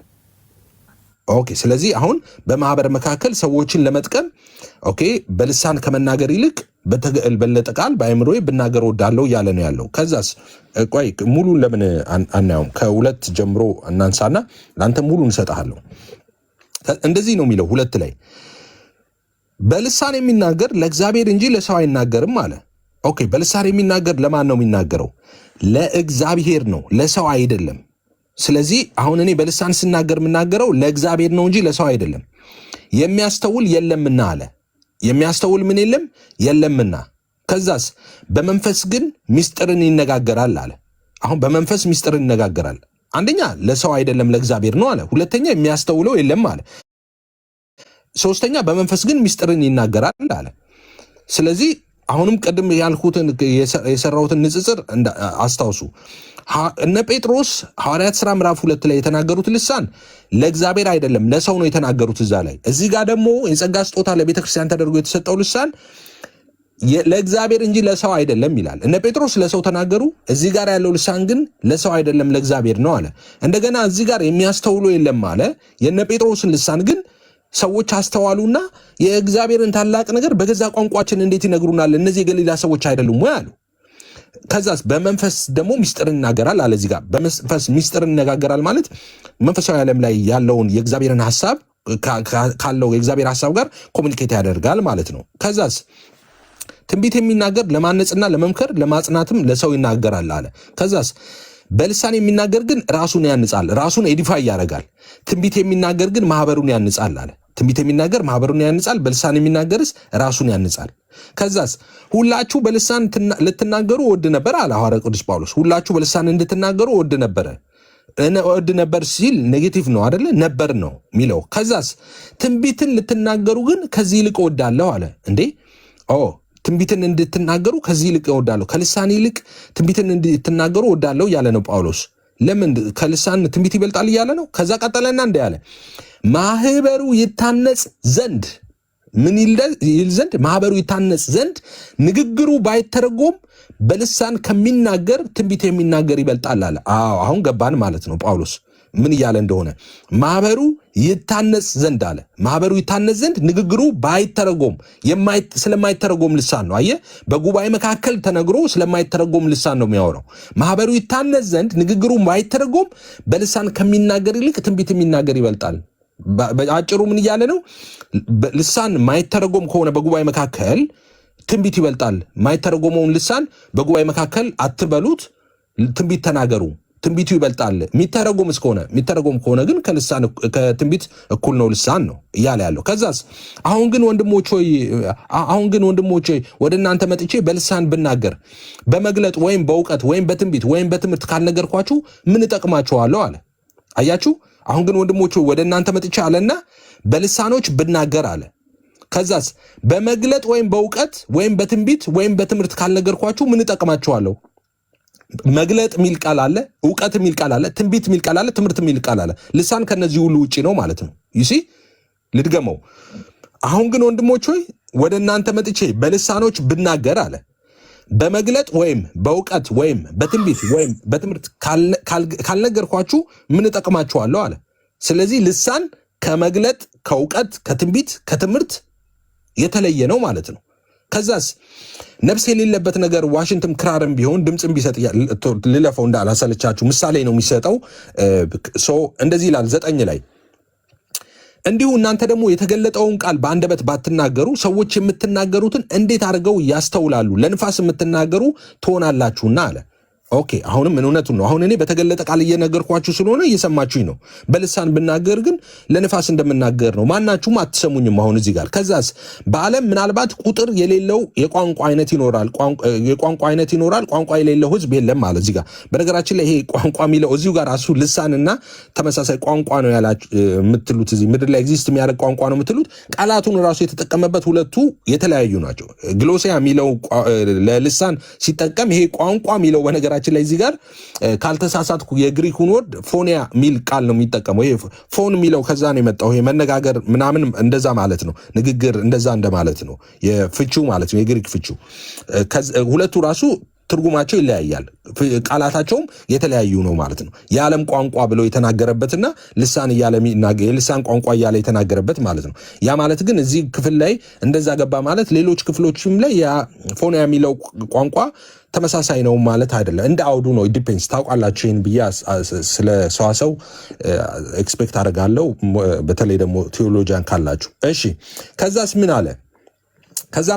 እንግዲህ የቋንቋውን ፍቺ ባላውቅ ለምናገረው እንግዳ ሆናለሁ፣ የሚናገረውም ለእኔ እንግዳ ይሆናል አለ። እንዲሁ ደግሞ እናንተ መንፈሳዊ ስጦታን በብርቱ የምትፈልጉ ከሆናችሁ ቤተክርስቲያንን ለማነጽ እንዲበዛላችሁ ፈልጉ። ስለዚህ አለ በልሳን የሚናገር እንዲተረጉም ይጸልይ አለ። ኦኬ፣ በልሳን የሚናገር ምን ይጸልይ? እንዲተረጉም ይጸልይ። እንዴ በልሳን የምትናገር ከሆነ እንድትተረጉም መጸለይ ለምን አስፈለገ? እነ ጴጥሮስ እንዲተረጉሙ ጸለዩ እንዴ? እነ ጴጥሮስ እኮ ወጡና አደባባይ ላይ በልሳን ተናገሩ፣ ሐዋርያት ሥራ ምዕራፍ 2 ላይ። ከዛስ በዙሪያ የነበሩ ሰዎች ሁሉ ሰሟቸው። እነ ጴጥሮስ ለትርጉም አልጸለዩም። በዙሪያም የነበሩ ሰዎች ለትርጉም አልጸለዩም። ተርጓሚም አልተፈለገም፣ ጸሎትም አልነበረም። በቀጥታ ሰሙ። ልሳን ማለት ምድር ላይ ኤግዚስት የሚያደርግ ሰምዌር የሚነገር ቋንቋ ከሆነ ጃፓንኛ ትሄዳለህ፣ ጃፓን ትሄዳለህ፣ ጃፓንኛ አታውቅም፣ ጃፓንኛ ይሰጣል፣ ትናገራለህ፣ ጃፓኖች ይሰማዋል ማለት ነው አይደለም እንዴ?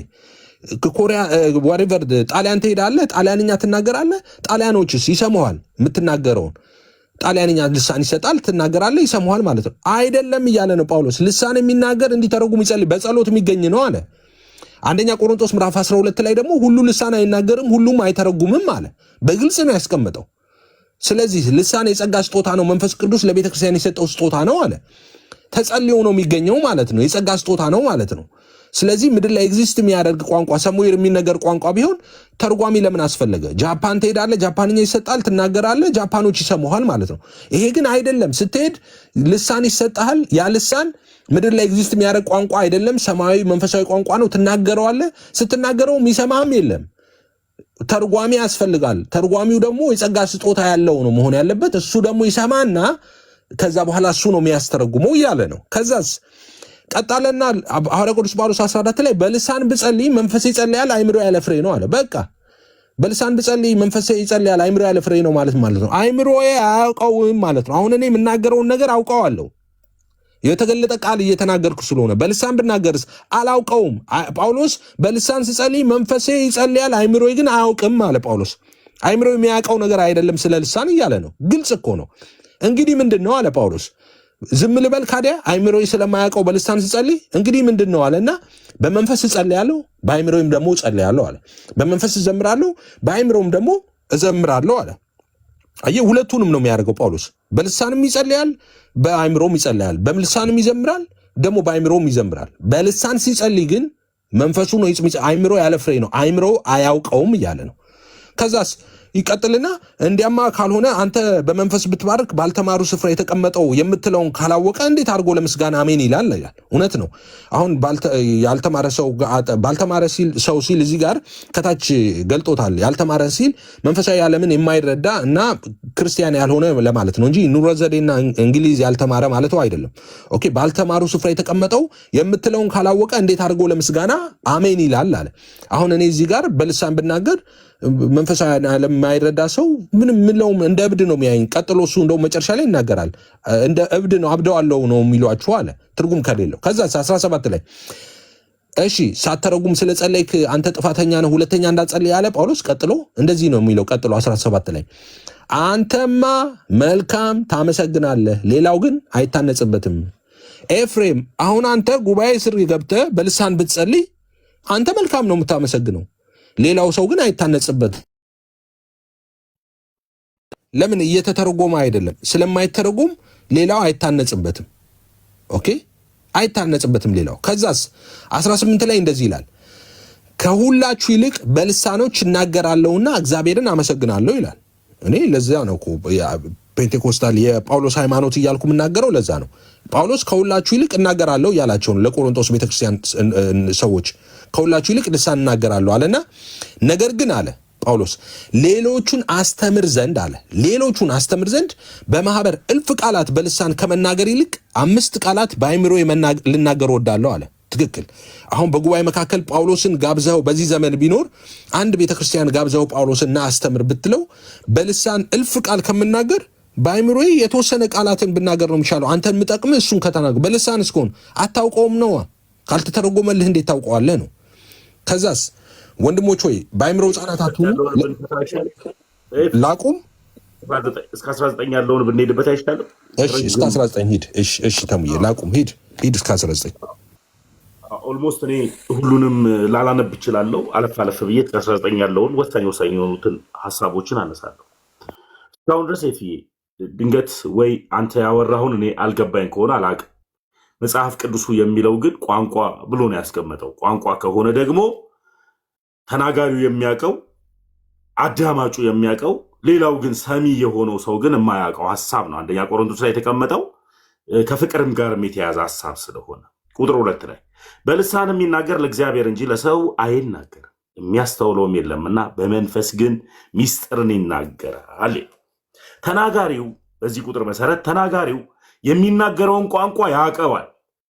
አዳማጩ እግዚአብሔርም ደግሞ የተናጋሪውን ቋንቋ ሐሳብን ያውቃል። ነገር ግን ሌላ ሰው ሲያዳምጥ ምን እንደሚያወራ ስለማያውቅ ሚስጥር መሆኑን ምን አይነት ቋንቋ ነው የሚያወሩት? ለምሳሌ ያክል ተናጋሪው በቻይንኛ እያወራ ከሆነ እግዚአብሔር የቋንቋ ባለቤት ስለሆነ በቻይንኛ እግዚአብሔር እየሰማው ነው ያለው። እዚህ ሐሳብ ላይ ተናጋሪው ቋንቋውን አያውቅም ማለት አይደለም። ፕሮቴስታንቶች ወይም ደግሞ ፔንቴኮስታሎች የሚናገሩትን ቋንቋ አያውቁትም። አዳማጩና እኔ ሚስጥርን አወራን ብለው ነው የሚያስቡት። ይህ ማለት ምን ማለት ነው? እግዚአብሔር ከእግዚአብሔር ጋር ሚስጥርን ያወራው በቃ አለቀ።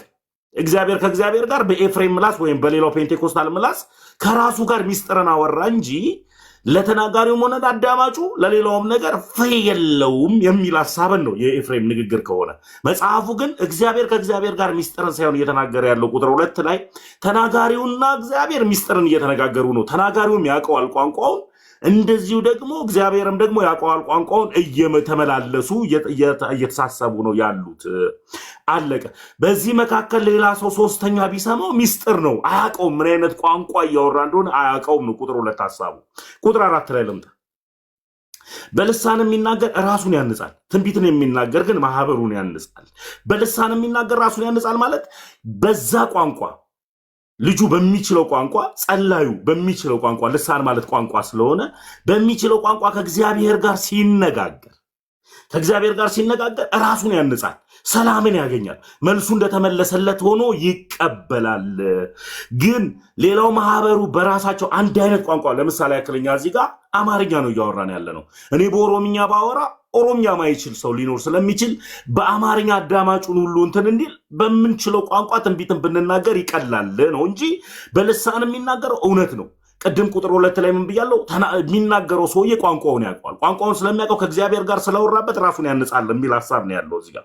ቁጥር 9 ላይ ልምጣ አጠራጠር ብዬ። እንዲሁ እናንተ ደግሞ የተገለጠውን ቃል በአንደበት ባትናገሩ ሰዎች የምትናገሩት እንዴት አድርገው ያስተውሉ? ለነፋስ የምትናገሩ ትሆናላችሁ ይላል። ደግሜ ላንብበው። እንዲሁ እናንተ ደግሞ የተገለጠውን ቃል በአንደበት ባትናገሩ ሰዎች የምትናገሩትን እንዴት አድርገው ያስተውላሉ?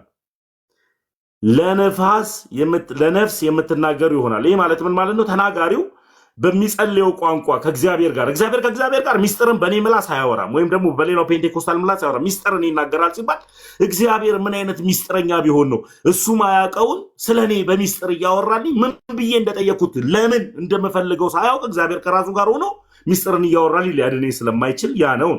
ቁጥር 10 ላይ በዓለም ምናልባት ቁጥር የሌለው ቋንቋዎች አይነት ይኖራል፣ ቋንቋውም የሌለው ህዝብ የለም ይላል። እውነት ነው።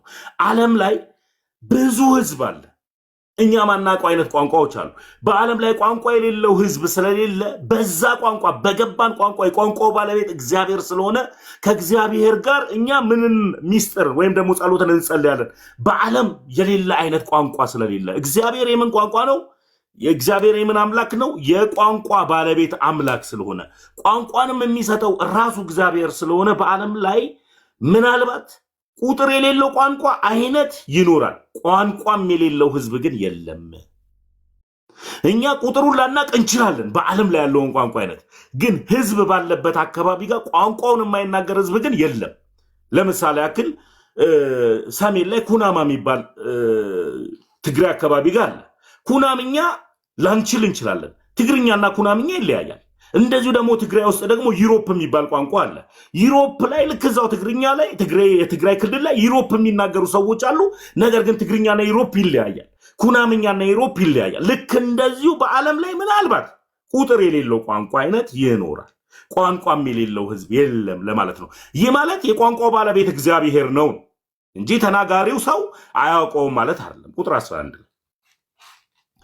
እንግዲህ የቋንቋውን ፍቺ ባላያውቅ ለሚናገረው እንግዳ እሆናለሁ፣ የሚናገረውም ለእኔ እንግዳ ይሆናል። በጣም ጥሩ። በዓለም ምናልባት ቁጥር የሌለው ቋንቋ ቁጥር 11 ላይ እንግዲህ የቋንቋውን ፍቺ ባላውቅ ማለት የምናገረውን ቋንቋ እኔ ፍቺውን ባላውቅ ለምናገረውም እንግዳ እሆናለሁ፣ የሚናገረውም ለእኔ እንግዳ ይሆናል። ይህ ማለት ነው ቅድም ላይ ያወራሁት እግዚአብሔር በእኔ ምላስ ከኔ ጋር ሚስጥርን አያወራልኝም እኔ ማላውቀውን ቋንቋ። ስለዚህ እግዚአብሔር እኔ ማላውቀውን ቋንቋ ሚስጥርን ከኔ ጋር የማያወራልኝ ከሆነ ተናጋሪውም የሚናገረውን ቋንቋ ካላወቀ ያለ ፍሬ ነው፣ አዳማጩም ያለ ፍሬ ነው ማለት ነው። ቁጥር 11 ላይ ያስቀመጠ አለቅ። ስለዚህ ፔንቴኮስታሎች የሚናገሩትን ቋንቋ አያውቁትም፣ ግን ከእግዚአብሔር ጋር ሚስጥርን እያወሩ ነው። ምን አይነት ሚስጥረኛ አምላክ ቢሆን ነው? ምን አይነት ድብቅ አምላክ ቢሆን ነው? በዚህ ሐሳብ ድብቅ አምላክ ሆነ። አዎ ለአንተ በራስ ምላስ ከራሱ ጋር ሚስጥርን ያወራል። ድብቅ አምላክ ነው ማለት። እግዚአብሔር ግን ድብቅ አምላክ ስላልሆነ ተናጋሪውም አዳማጩም እንደዛ ነገርን አያስብም ነው እያለ ያለው። ቁጥር 12 ላይ እንዲሁ ደግሞ እናንተ መንፈሳዊ ስጦታን በብርቱ የምትፈልጉ ከሆናችሁ ቤተ ክርስቲያን ለማነጽ እንዲበዛላችሁ ፈልጉ። ይህ ማለት ምን ማለት ነው? መናገርም መተርጉም ለሁሉም ቋንቋ መስጠት የሚገባውን ሐሳብን ስጡ ነው እያለ ያለው ቁጥር 13 ላይ። ስለዚህ በልሳን የሚናገር እንዲተረጉም ይጸልይ። በጣም ጥሩ። ለምሳሌ ያክል እኔ ቻይና ሄጄ በቻይንኛ ብናገር ቻይና ሄጄ በአማርኛ ቋንቋ እየጸለይኩኝ ከሆነ ለቻይናው ሰውዬ ለመናገር ቻይንኛ እንድችል ልጸልይ ነው ትርጉሙ። በቃ ሌላ 4 ነጥብ።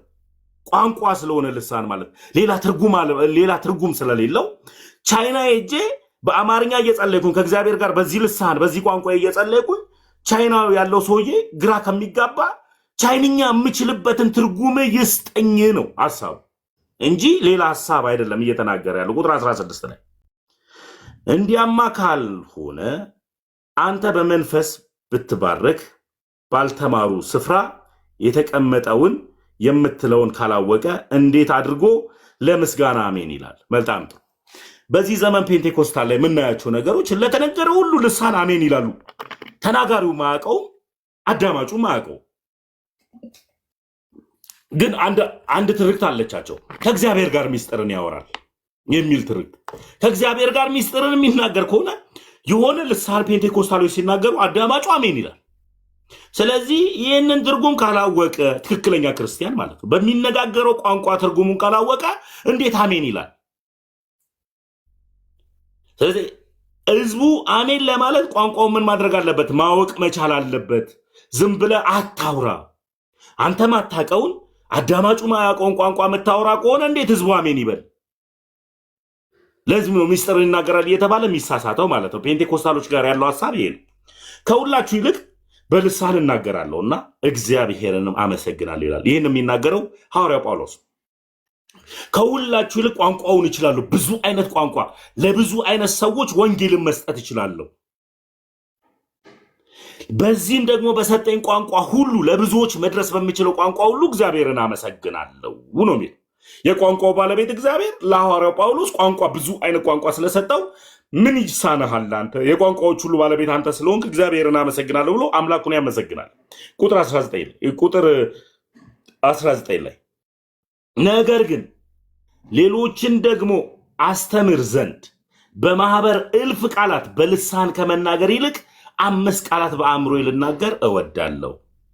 ማለትም ማዳመጥ በምትችሉበት ልክ ለእናንተ በሚገባችሁ ቋንቋ 5 ቃላትን ብናገር አሜን ትላላችሁ። ለእናንተም ፍሬ የሆነ ሐሳብን እየሰጠው ነው። የሚገባችሁን መልእክት እየሰጠው ነው።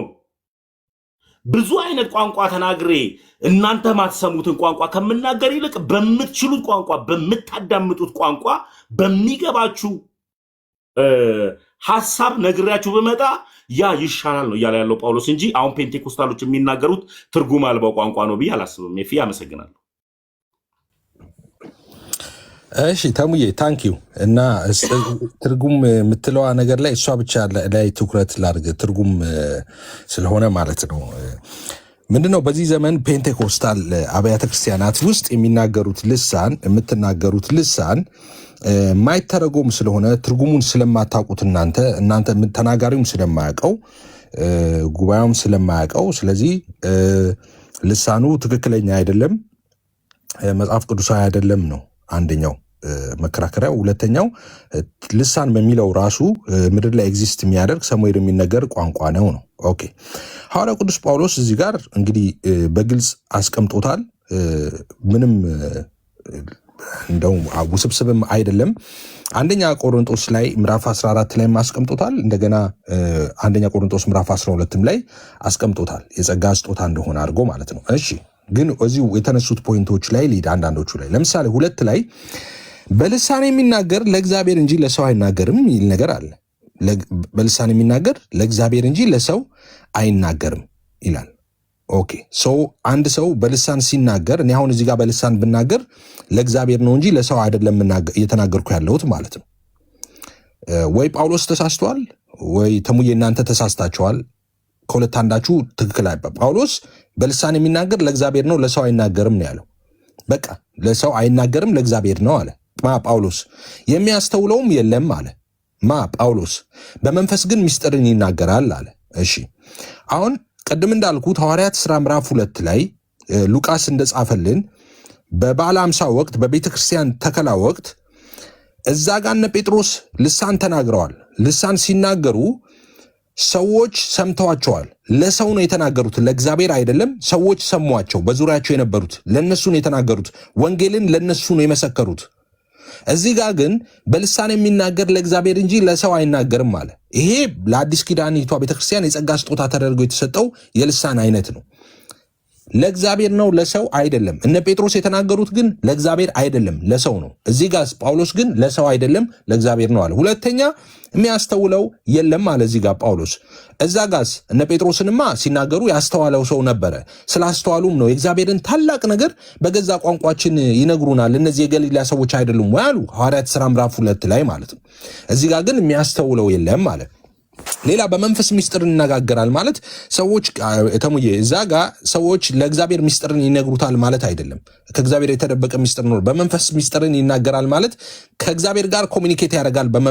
በምስጢር የሚለው ነገር ምስጢር ማለት በሁለት ሰዎች መካከል ወይም ደግሞ ሁለት ወይም ዋሬቨር 3ም 4ም ሰዎች ሊሆኑ ይችላሉ በእነሱ መካከል፣ ነገር ግን ሁሉም ሰው የማያውቀው ማለት ነው። ኦኬ ሁሉም ሰው የማያውቀው ማለት ነው። ለምሳሌ እዚህ ጋር የኔና የግርምሽ ምስጢር ይኖራል። የኔና የመርጌታ ምስጢር ሊኖር ይችላል። የኔና ያንተ ምስጢር ሊኖር ይችላል። የኔና የግርምሽ ምስጢር ስል የኔና ግርምሽ የምናውቀው ሌላ ሰው ማያውቀው ማለት ነው።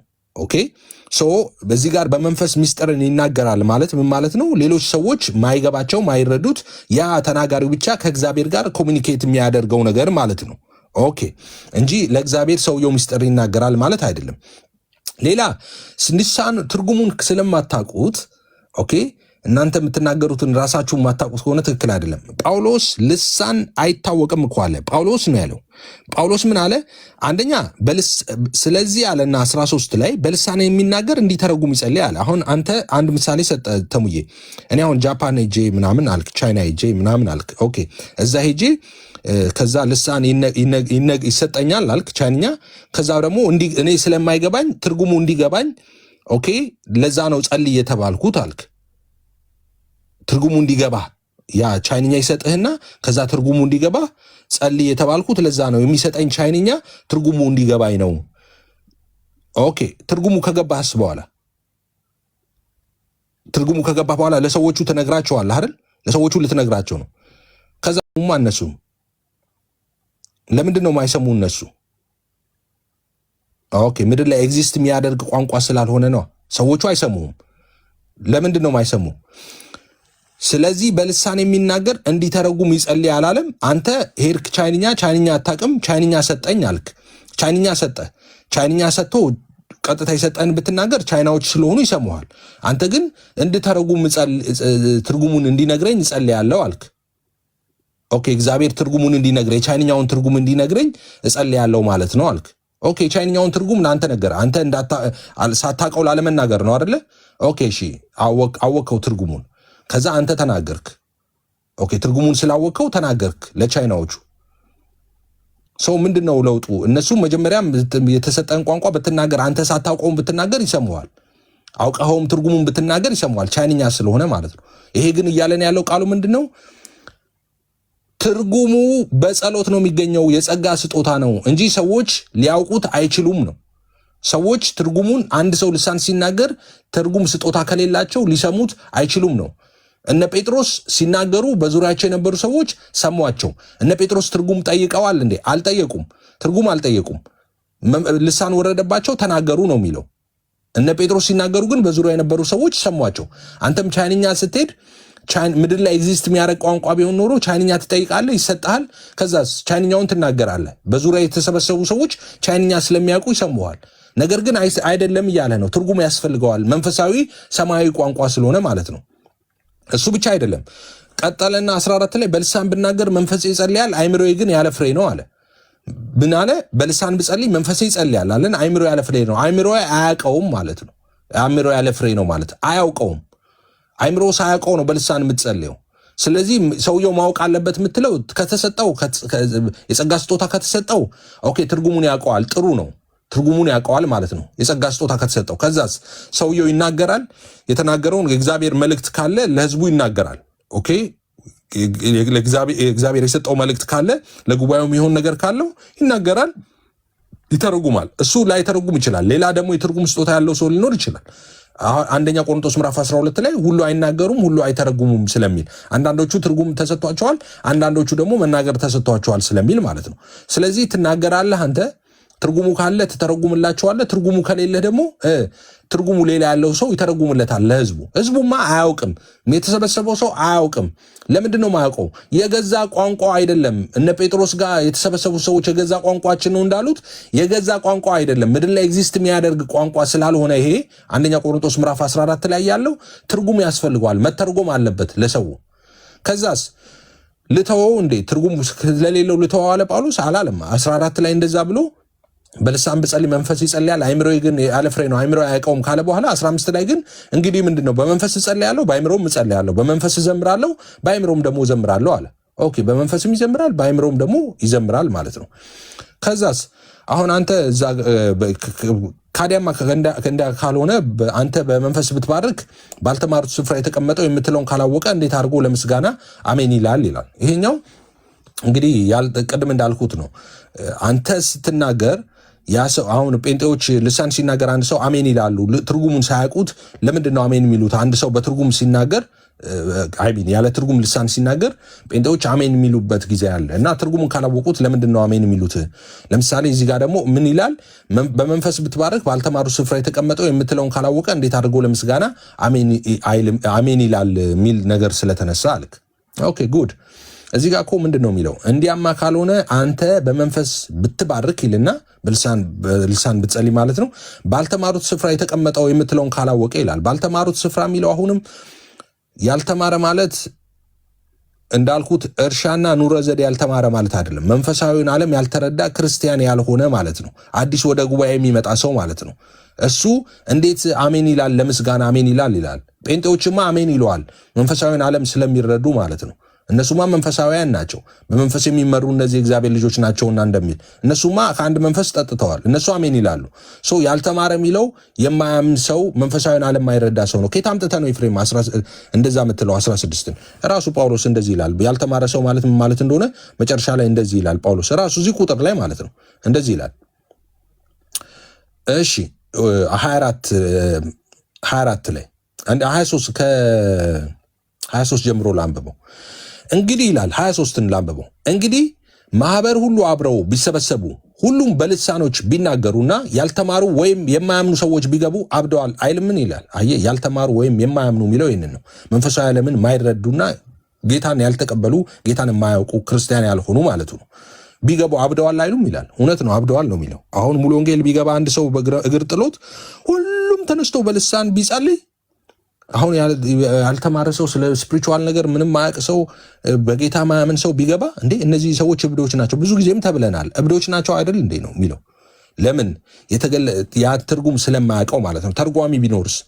ተርጓሚ ቢኖር ግን ልሳን አንዱ ሲናገር በተራ እያለ የሚናገረው ነገር አለ። እዚሁ ላይ አንዱ ሲናገር አንዱ ጸጥ ብል ይተርጉም ምናምን የሚለው አለ። እንደዛ ከተረጎመ ሰዎች ሁሉ ይሰማሉ።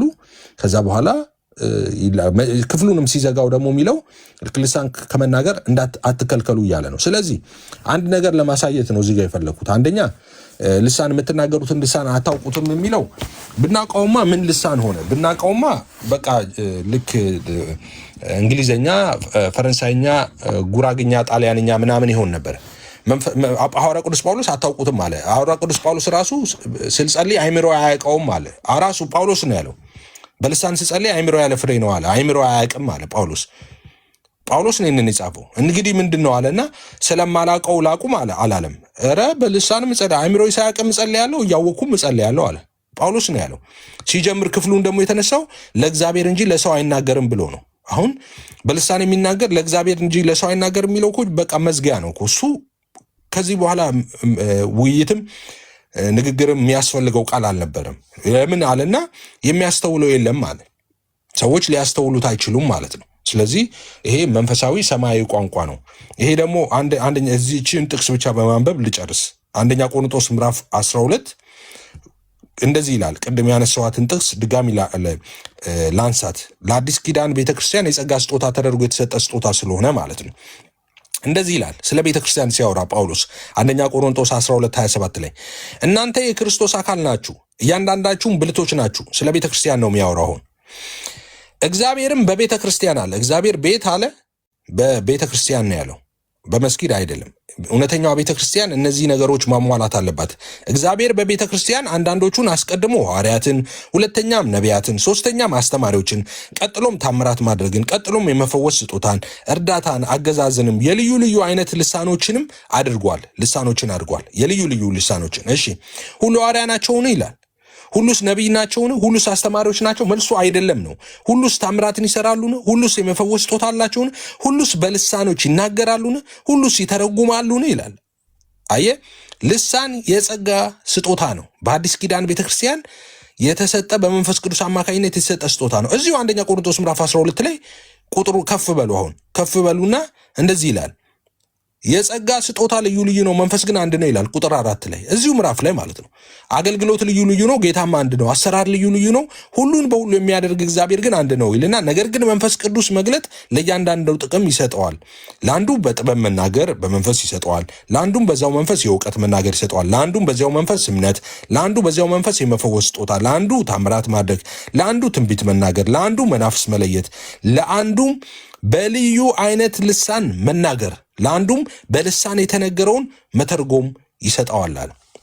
ስለዚህ የልሳን ይሄ በአሁኑ ሰዓት በቤተ ክርስቲያናችን እየተነገረ ያለው መጽሐፍ ቅዱሳዊ እግዚአብሔራዊ የሐዋርያት እነ ጳውሎስ የሚናገሩት እንደገና ኢየሱስ ደግሞ ማርቆስ 16:17 ላይ የተናገረው ልሳን እንደሆነ ትክክለኛ ማረጋገጫ ነው። ለምን ትርጉም የሌለው ከሆነ ትክክል አይደለ ኤግዚስት የሚያደርግ ነው የምትሉ፣ አይ ትርጉም የለውም እያለ ነው ጳውሎስ። የሚተረጎም ነው፣ ትርጉሙ የጸጋ ስጦታ ነው። የጸጋ ስጦታው የሌለው ሰው መተርጎም አይችልም እያለ ነው። ምድር ላይ ኤግዚስት የሚያደርግ ቋንቋ ቢሆን የጸጋ ስጦታ ሆኖ ትርጉም መምጣት አያስፈልገውም ነበር። እንዳልኩት ቅድም ልክ እንደነ ጴጥሮስ የሆነ ሀገር ትሄዳላችሁ፣ ቋንቋውን አትችሉም፣ ቋንቋውን ይሰጣችኋል፣ ትናገራላችሁ፣ እናንተ በዙሪያቸው ያሉ ሰዎች ይሰሟቸዋል ማለት ነው። በቃ ግን ይሄኛው ግን ሰማያዊ መንፈሳዊ ቋንቋ ስለሆነ የሆነ ሀገር ስትሄዱ ብትናገሩ ቋንቋውን እናንተም አታውቁትም፣ ሰሚዎቹም አያውቁትም። አንለስ ተርጓሚ ተገኝቶ መሀል ላይ የጸጋ ስጦታ ያለው ሰው ካሌለ በስተቀር እሱ ተርጉሞ ለህዝቡ ማይደርስ ከሆነ በስተቀር ሊያውቅ አይችልም። ለዛ ነው ጳውሎስ የምትናገሩ እንግዲህ እንድትተረጉሙ ደግሞ ጸልዩ የሚለው ማለት ነው። እና ጌታ ይባረክ። እሺ ተሙዬ ራፓፕ እያረግን እንሂድ።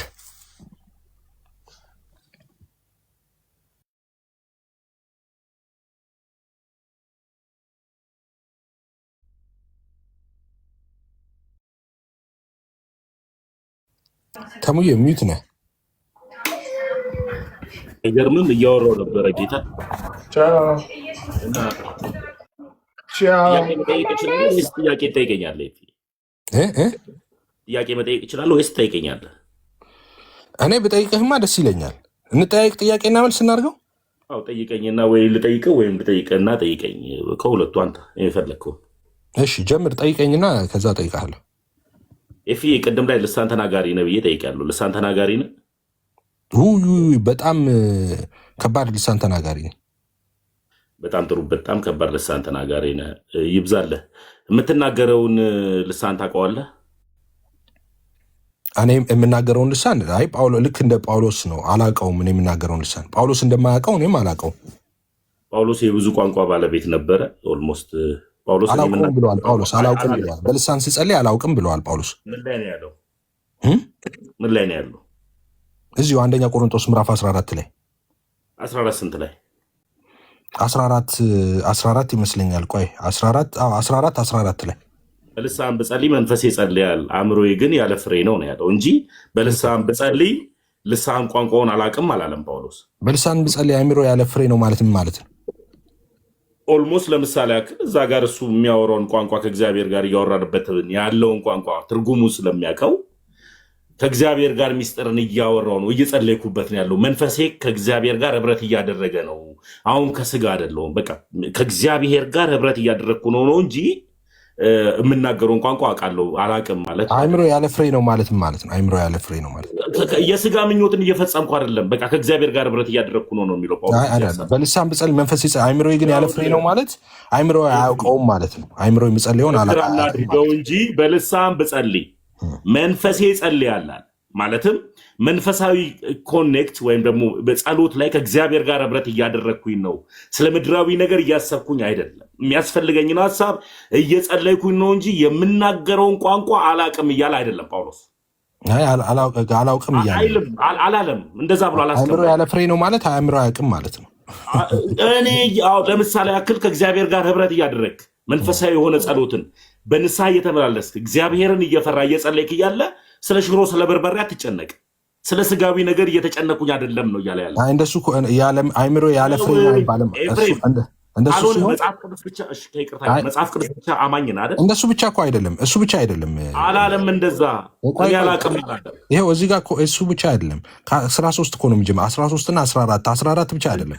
13ም በልሳን የሚናገር እንዲተረጉም ይጸልይ ይላል። በልሳን የሚናገር እንዲተረጉም ይጸልይ ማለት በጣም ጥሩ። አሁንም ጳውሎስ ይህንን ቋንቋ መጸለየውን ቋንቋ ነው ያውቃለሁ አላለም። እያስተላለፈላቸው ነው ያለው መልእክቱ። ስለዚህ አያውቀውም ማለት ነው። ስለዚህ ለጉባኤው መልእክት እያስተላለፈ ነው። እዚህ ቁጥር 13 ላይ በልሳን የሚናገር እንዲተረጉም ይጸልይ ማለት ነው። አሁንም ቁጥር 13 ላይም ከሆነ ጳውሎስ ለጉባኤው መልእክት እያስተላለፈ እንጂ እኔ የምናገረውን ቋንቋ አልችለውም አላውቀውም እያለ አይደለም። አይ እኔ እሱን አይደለም ያልኩ። እኔ ጠየኩ ብሏል። እዚህ ጋር እኔ የምናገረውን ቋንቋ አላውቀውም ብሏል ጳውሎስ። የምጸልየውን ልሳን እኔ አላውቀውም ብሏል ብሏል። ምን ላይ? አሁን እኮ የጠቀስኩልህ ላይ 14 ላይ አይልም እንደዛ። እሺ ቆይ እንደማይል ከ13 እና 14 ሁለቱን አብረን እናያቸው። ስለዚህ በልሳን የሚናገር እንዲተረጉም ይጸልይ ይላል። በልሳን የሚናገር እንዲተረጉም ይጸልይ ማለት ምን ማለት ነው? ተሙ ከሱ ስለሆነ የሚጀምረው ከሱን ጀምር ብዬ ነው። ይሄንን ሀሳብ የተናገረው እኔ ልሳን ተናጋሪ ነኝ፣ የምናገረውን ቋንቋ ግን ትርጉሙን አላውቀውም እያል አይደለም ጳውሎስ። ጳውሎስን እንተውና በልሳን የሚናገር እንዲተረጉም ይጸልይ አለ እኮ። ይኸው ሀሳቡን እኮ ሊሄድበት ነው እኮ የፍዬ። ምን ማለት እዚህ ቁጥር 13 ላይ ራስ ጠያቄውን ከመለሰ ችግር የለውም፣ እኔ ልመልስልህ። ችግር የለውም። ስለዚህ በልሳን የሚናገር እንዲተረጉም ይጸልይ ሲል ጳውሎስ መልእክት እያስተላለፈ እንጂ እኔ ቋንቋውን እየተናገርኩኝ የቋንቋውን ትርጉም አላውቅም እያለ አይደለም። መልእክቱ እኮ ምንድን ነው? መልእክቱ ምንድን ነው? በልሳን የሚናገር ስለ ልሳንና ስለ ፍቅር እያስተማራቸው ነው ያለው። እንደዚህ ነው ያለው ጳውሎስ እዚህ ጋር በልሳን የሚናገር እንዲተረጉም ይጸልይ አለ። ምን ማለት ነው? በልሳን የሚናገር እንዲተረጉም ይጸልይ ማለት ማለት ነው የቋንቋው ትርጉም ይኑራችሁ። ቋንቋውን ትርጉሙን ሳታውቁት ብትናገሩ ለአዳማጩ ቢጠቀም አይደለም ነው። ግን በልሳን እየተናገሩ በዚህ ጉባኤ ላይ በልሳን የሚናገሩ ግን የማይተረጉሙ ሰዎች አሉ ማለት ነው አይደል? ወንድምየው በጣም ከተረዳኸኝ ጳውሎስ መልእክቱን እያስተላለፈ ያለው በአግባቡ እዚህ ቃላት ላይ ወይም እዚህ ቋንቋ ላይ እናንተ ለቆሮንቶስ ሰዎች መልእክት እየሰጠ ስለሆነ እኮ አሁን እኮ በምትናገሩ ቋንቋ ላይ አዳማጩ ቋንቋውን የማያውቅ ከሆነ ያለ ፍሬ ነው። ስለዚህ ትርጉሙንም እንድታውቁ ይሁንላችሁ እያለ ተሙዬ። አሁን የኔ ጥያቄ ምን መሰለ? እሺ ወይ እንደዚህ እንለፍ። ስለዚህ ይልና በልሳን የሚናገር ስለዚህ ይልና በልሳን የሚናገር እንዲተረጉም። እሺ በቃ ተውና አሁን እኔ ይህንን ልናገረውና ከዛ ወደ አንተ ጥያቄ እንመጣለን። ሐዋርያው ቅዱስ ጳውሎስ በልሳን ብጸልይ ከሚለው በፊት ምንድን ነው የሚለው? ስለዚህ በልሳን የሚናገር ይላል ቁጥር 13 ላይ በልሳን የሚናገር እንዲተረጉም ይጸልይ ይላል። በልሳን የሚናገር ምን ይጸልይ? እንዲተረጉም ይጸልይ። በልሳን እየተናገረ ማይተረጉም ሰው አለ ማለት ነው። እዚሁ ላይ እዚህ ጋር ብቻ እኮ አይደለም የተናገረው፣ ራሱ ቁፍሉ ላይ እዚሁ ላይ 14 ላይ ወደ ታች ወርዶ ምን እንደሚል ስሙ። እዚሁ ላይ ማለት ነው እንደዚህ የሚል ቃል አለ። እሺ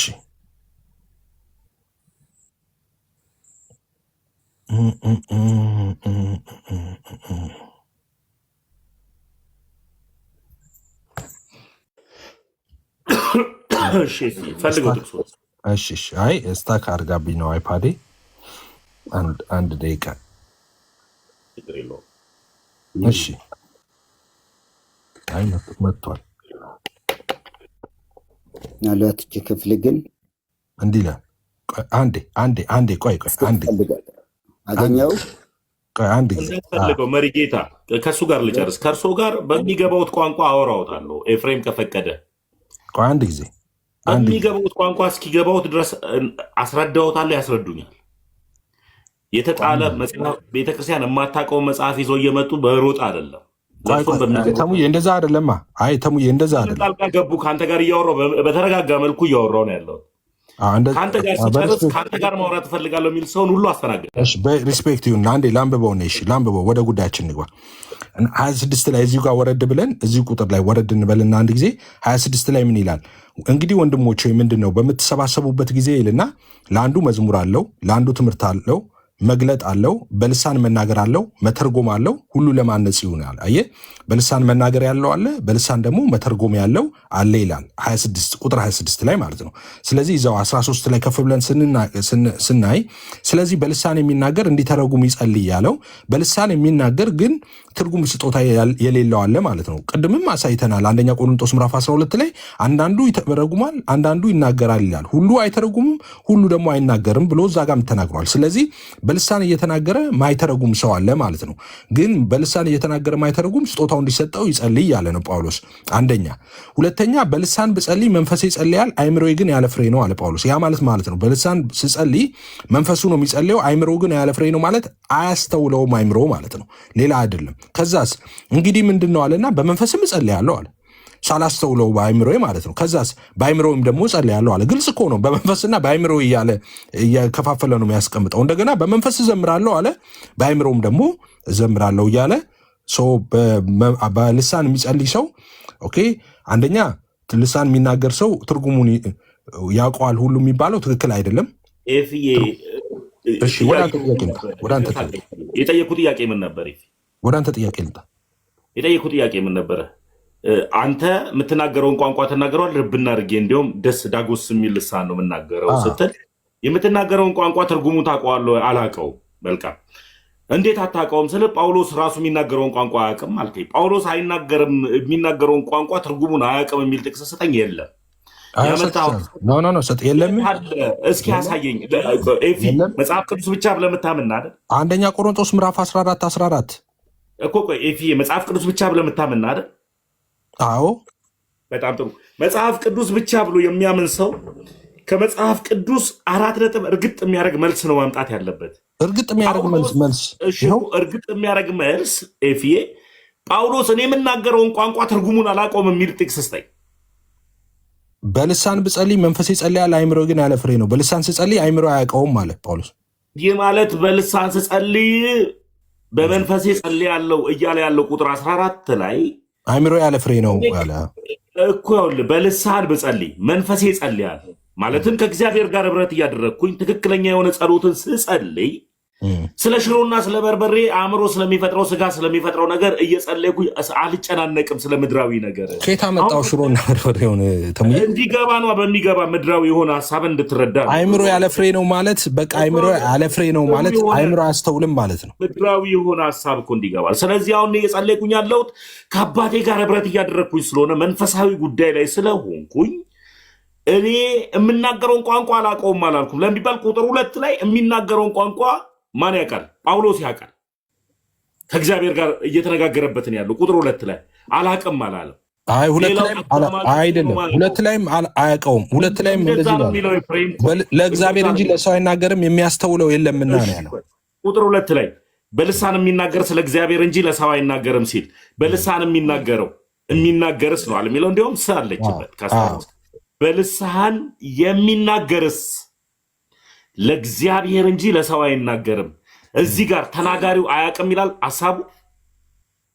አይ እዚህ ጋር ተናጋሪው አያውቅም ሳይሆን ለእግዚአብሔር ነው የሚነገረው። እዚህ ጋር ለእግዚአብሔር ነው የሚናገረው። ተናጋሪው አያውቅም ይላል እዚህ ጋር ሐሳብ ቁጥሩ ላይ ተናጋሪው አያውቅምማ ጳውሎስ 14 ላይ ነገረህ እኮ 14 ላይ እግዚአብሔርስ ነው የሚለው ለእግዚአብሔርስ 14 ላይ ነገረ 14 ላይ ነገረ እንደማይ ቁጥር 14 ላይማ እኮ መጣን እኮ የለም ሐሳቡ 14 ላይ በእንግሊዝኛ ምን ይላል መሰለህ? For if I pray in an unknown tongue ይልና my spirit prays but my understanding is unfruitful ይላል። አንደርስታንዲንግ አንፍሩትፉል ማለት አላስተውልም ማለት ነው። አላስተውልም የምናገረውን አላስተውልም፣ አይምሮ አያስተውለውም ማለት ነው። በልሳን ሲጸልይ አይምሮ አያስተውልም ማለት ነው። ከእግዚአብሔር ጋር ግን ቋንቋውን ግን ያውቀዋል። ኤፍሬም ምን ሆነሃል? ጳውሎስ ያውቀዋል። ጳውሎስ ቋንቋውን ሊያውቀው የሚችለው ትርጉም ከተሰጠው ብቻ ነው። አንተ የምትናገረውን ቋንቋ አንተ የምትናገረውን ልሳን የተረጎሙሉ ሰዎች አሉ። ልጅ እያለው አንድ ጊዜ እርግጠኛ መሆኑን በምን አወቅ? የትኛው ምኑ የቋንቋውን ፍቺ? አይ እኔ እኮ ጴንጤ ነኝ እኮ በስጋ ብቻ ዝም ብዬ የምመላለስ እኮ እንትን አይደለሁም። እኔ በመንፈስ የሚመሩ እነዚህ እግዚአብሔር ልጆች ናቸው እንደሚል እኔ መንፈስ ቅዱስ ያለኝ ሰው ነኝ እና እውነትና ውሸትን መለየት ይችላለሁ። መጽሐፍ ቅዱስ ይህንን ይመረምራል፣ እንደውም በማንም አይመረመርም ይላል ስለ እኔ ሲናገር። ስለዚህ ጴንጤ እኮ ስትሆን አንደኛው እሱ ነው እኮ ጥቅም። በመንፈስ ነው የምትመላለሰው፣ በመንፈስ ትመረምራለህ እና እኔን ምንም የሚሸውደኝ ስፒሪቹዋል ድሬም ላይ በእኔ አቅም ሳይሆን መንፈስ ቅዱስ ከኔ ጋር ስላለ መረምራለሁ። መርምሮ የተባልነው ለዛ ነው፣ መንፈሱ አስቀድሞ ስለተሰጠን ነው። እኔን ሳይሆን ጴንጤን ሊሸውድ የሚችል የለም። ስለዚህ ፔንቴኮስታሎች የሚመሩት በመንፈስ ነው፣ ካልቪኖች የሚመሩት በመንፈስ አይደለም ማለት ነው። እንደ አብያተ ክርስቲያን ማመን አላልኩም። አልገባኝማ። እኔ ጴንጤ ስለሆንኩኝ ፔንቴኮስታል ስለሆንኩኝ በመንፈስ እመራለሁ። በመንፈስ ስለመመራ በመንፈስ መርምሬ ትርጉሙን አውቄዋለሁ አልኩ። ካልቪኖች ደግሞ አያምኑበትም። ይህን ቋንቋ አንተ ጴንጤ ሁሉ ጴንጤዎች አያምኑበትም። የእግዚአብሔር መንፈስ የተቀበሉ ሁሉ እኮ የእግዚአብሔር መንፈስ የተቀበሉ በሙሉ በመንፈስ ነው የሚመረምሩት፣ በመንፈስ ነው የሚመላለሱት። መጽሐፍ ቅዱስ እሱን ይናገራል። ስለዚህ ካልቪኖች በልሳን ያምናሉ። አይ አሁን ስለ ካልቪንና ምናምን ብለህ እንደሱ ነው ወይ? ለማይ ጥያቄ ነው። ስለዚህ አንተ በመንፈስ ቅዱስ ትመራለህ፣ ካልቪኖች ደግሞ በመንፈስ ቅዱስ አይመሩም እያልከኝ ነው። እነሱም እንደኔ ነው የሚያምኑት፣ ልሳን ያላቸው። ኦኬ እሺ፣ ሀሳብን ነው የሚቀጠሉት። ለመጨረሻ ጊዜ ልመልስልህ። ካልቪን አልከው፣ ፔንቴኮስታል አልከው፣ ሙሉ ወንጌል አልከው፣ ታድሶ አልከው፣ ማንም በለው የፈለከውን አምጣው፣ ግን ሁሉም የጌታን መንፈስ ጌታን የተቀበለ በሙሉ የጌታን መንፈስ ተቀብለዋል። የጌታ መንፈስ ያለበት ሁሉ የሚመላለሰው በመንፈስ ነው። ስለዚህ በመንፈስ ኢቫሉዌት የማድረግ እውነቱን ከውሸት፣ ብርሃን ከጨለማ፣ እውነት ከውሸት የመለየት ያ አቅም በውስጡ አለ። ስለዚህ ይመረምራል፣ አይደንቲፋይ ያደርጋል ማለት ነው።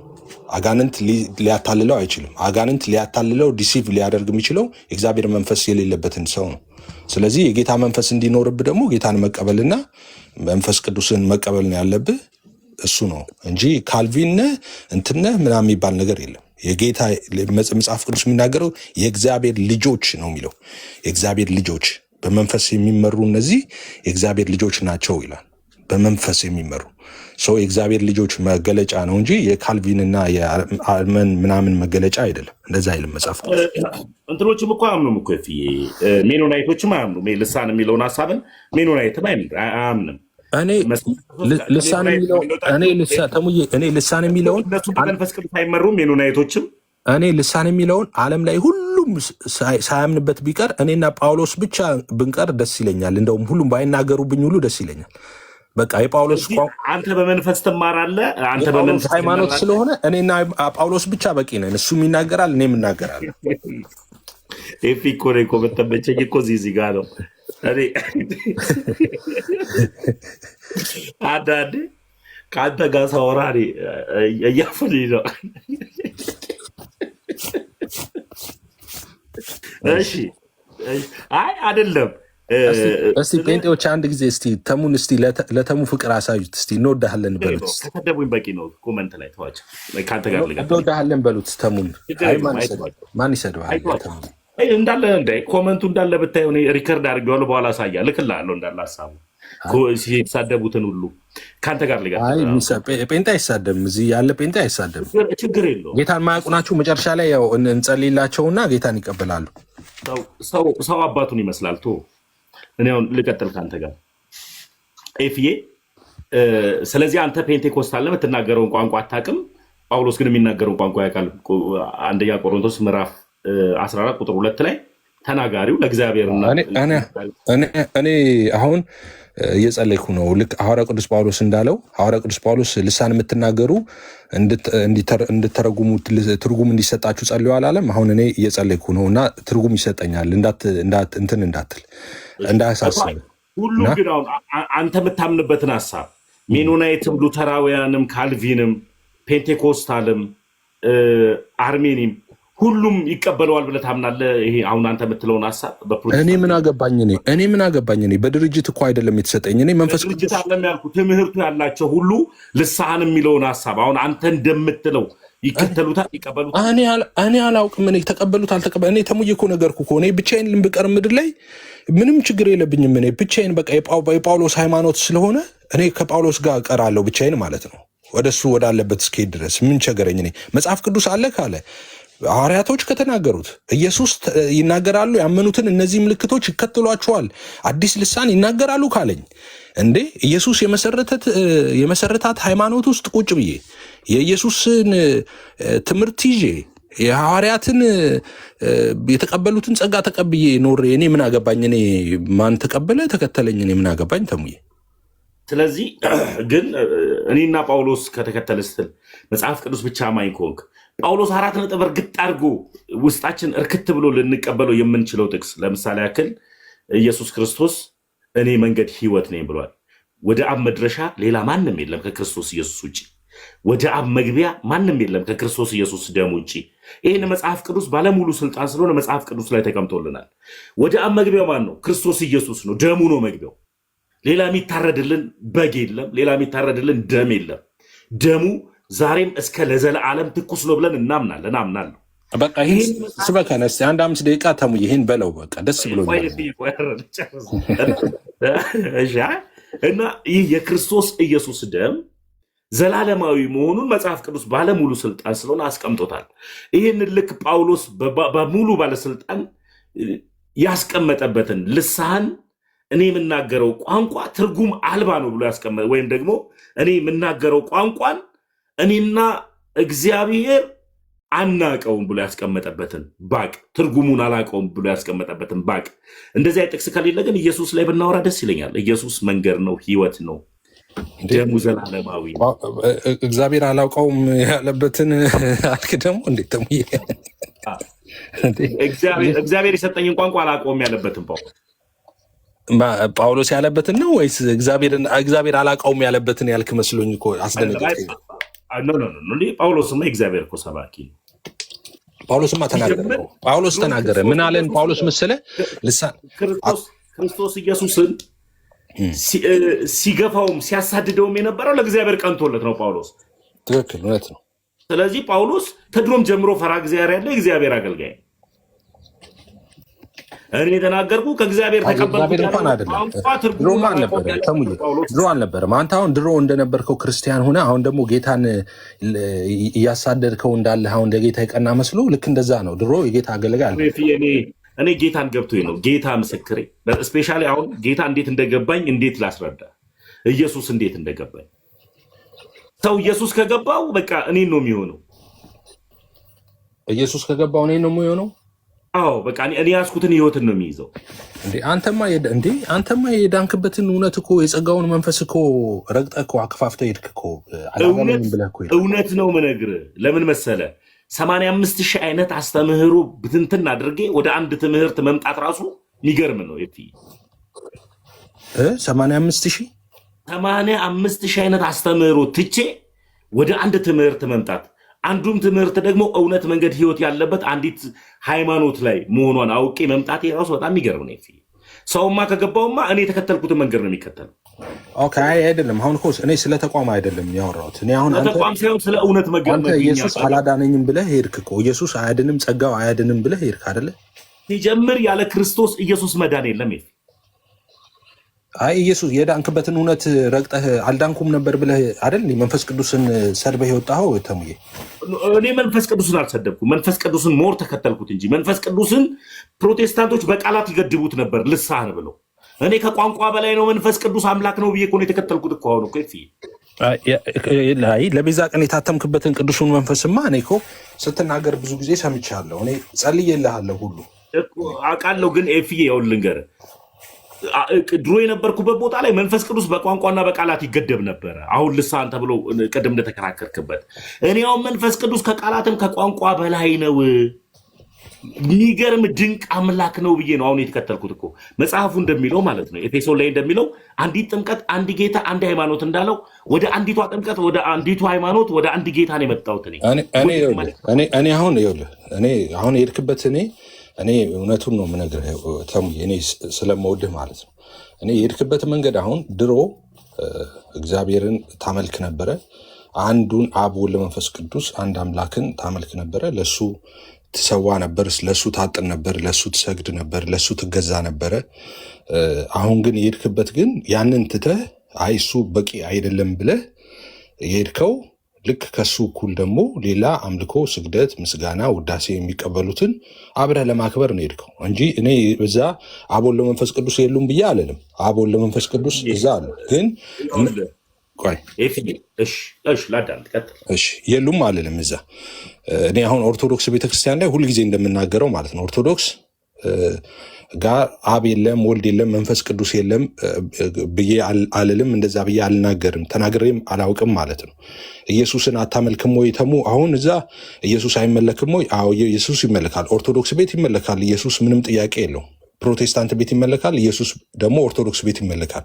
ካዲያ ለምንድን ነው የህይወት መንገድ ያልሆነ ኦርቶዶክስ ቤት ኢየሱስ የሚመለክ ከሆነ ካልከኝ ልዩነቱ ምን መሰለህ? እኛ ጋር ኢየሱስ ከአማልክቶች መካከል ብቸኛ አምላክ ነው። እናንተ ጋር ግን እዛ ኢየሱስ ከአማልክቶች መካከል እንደ አንዱ ነው። ከሱ ትክክል አንዳንዴም ከሱ በላይ ሆነው የሚመለኩ አሉ።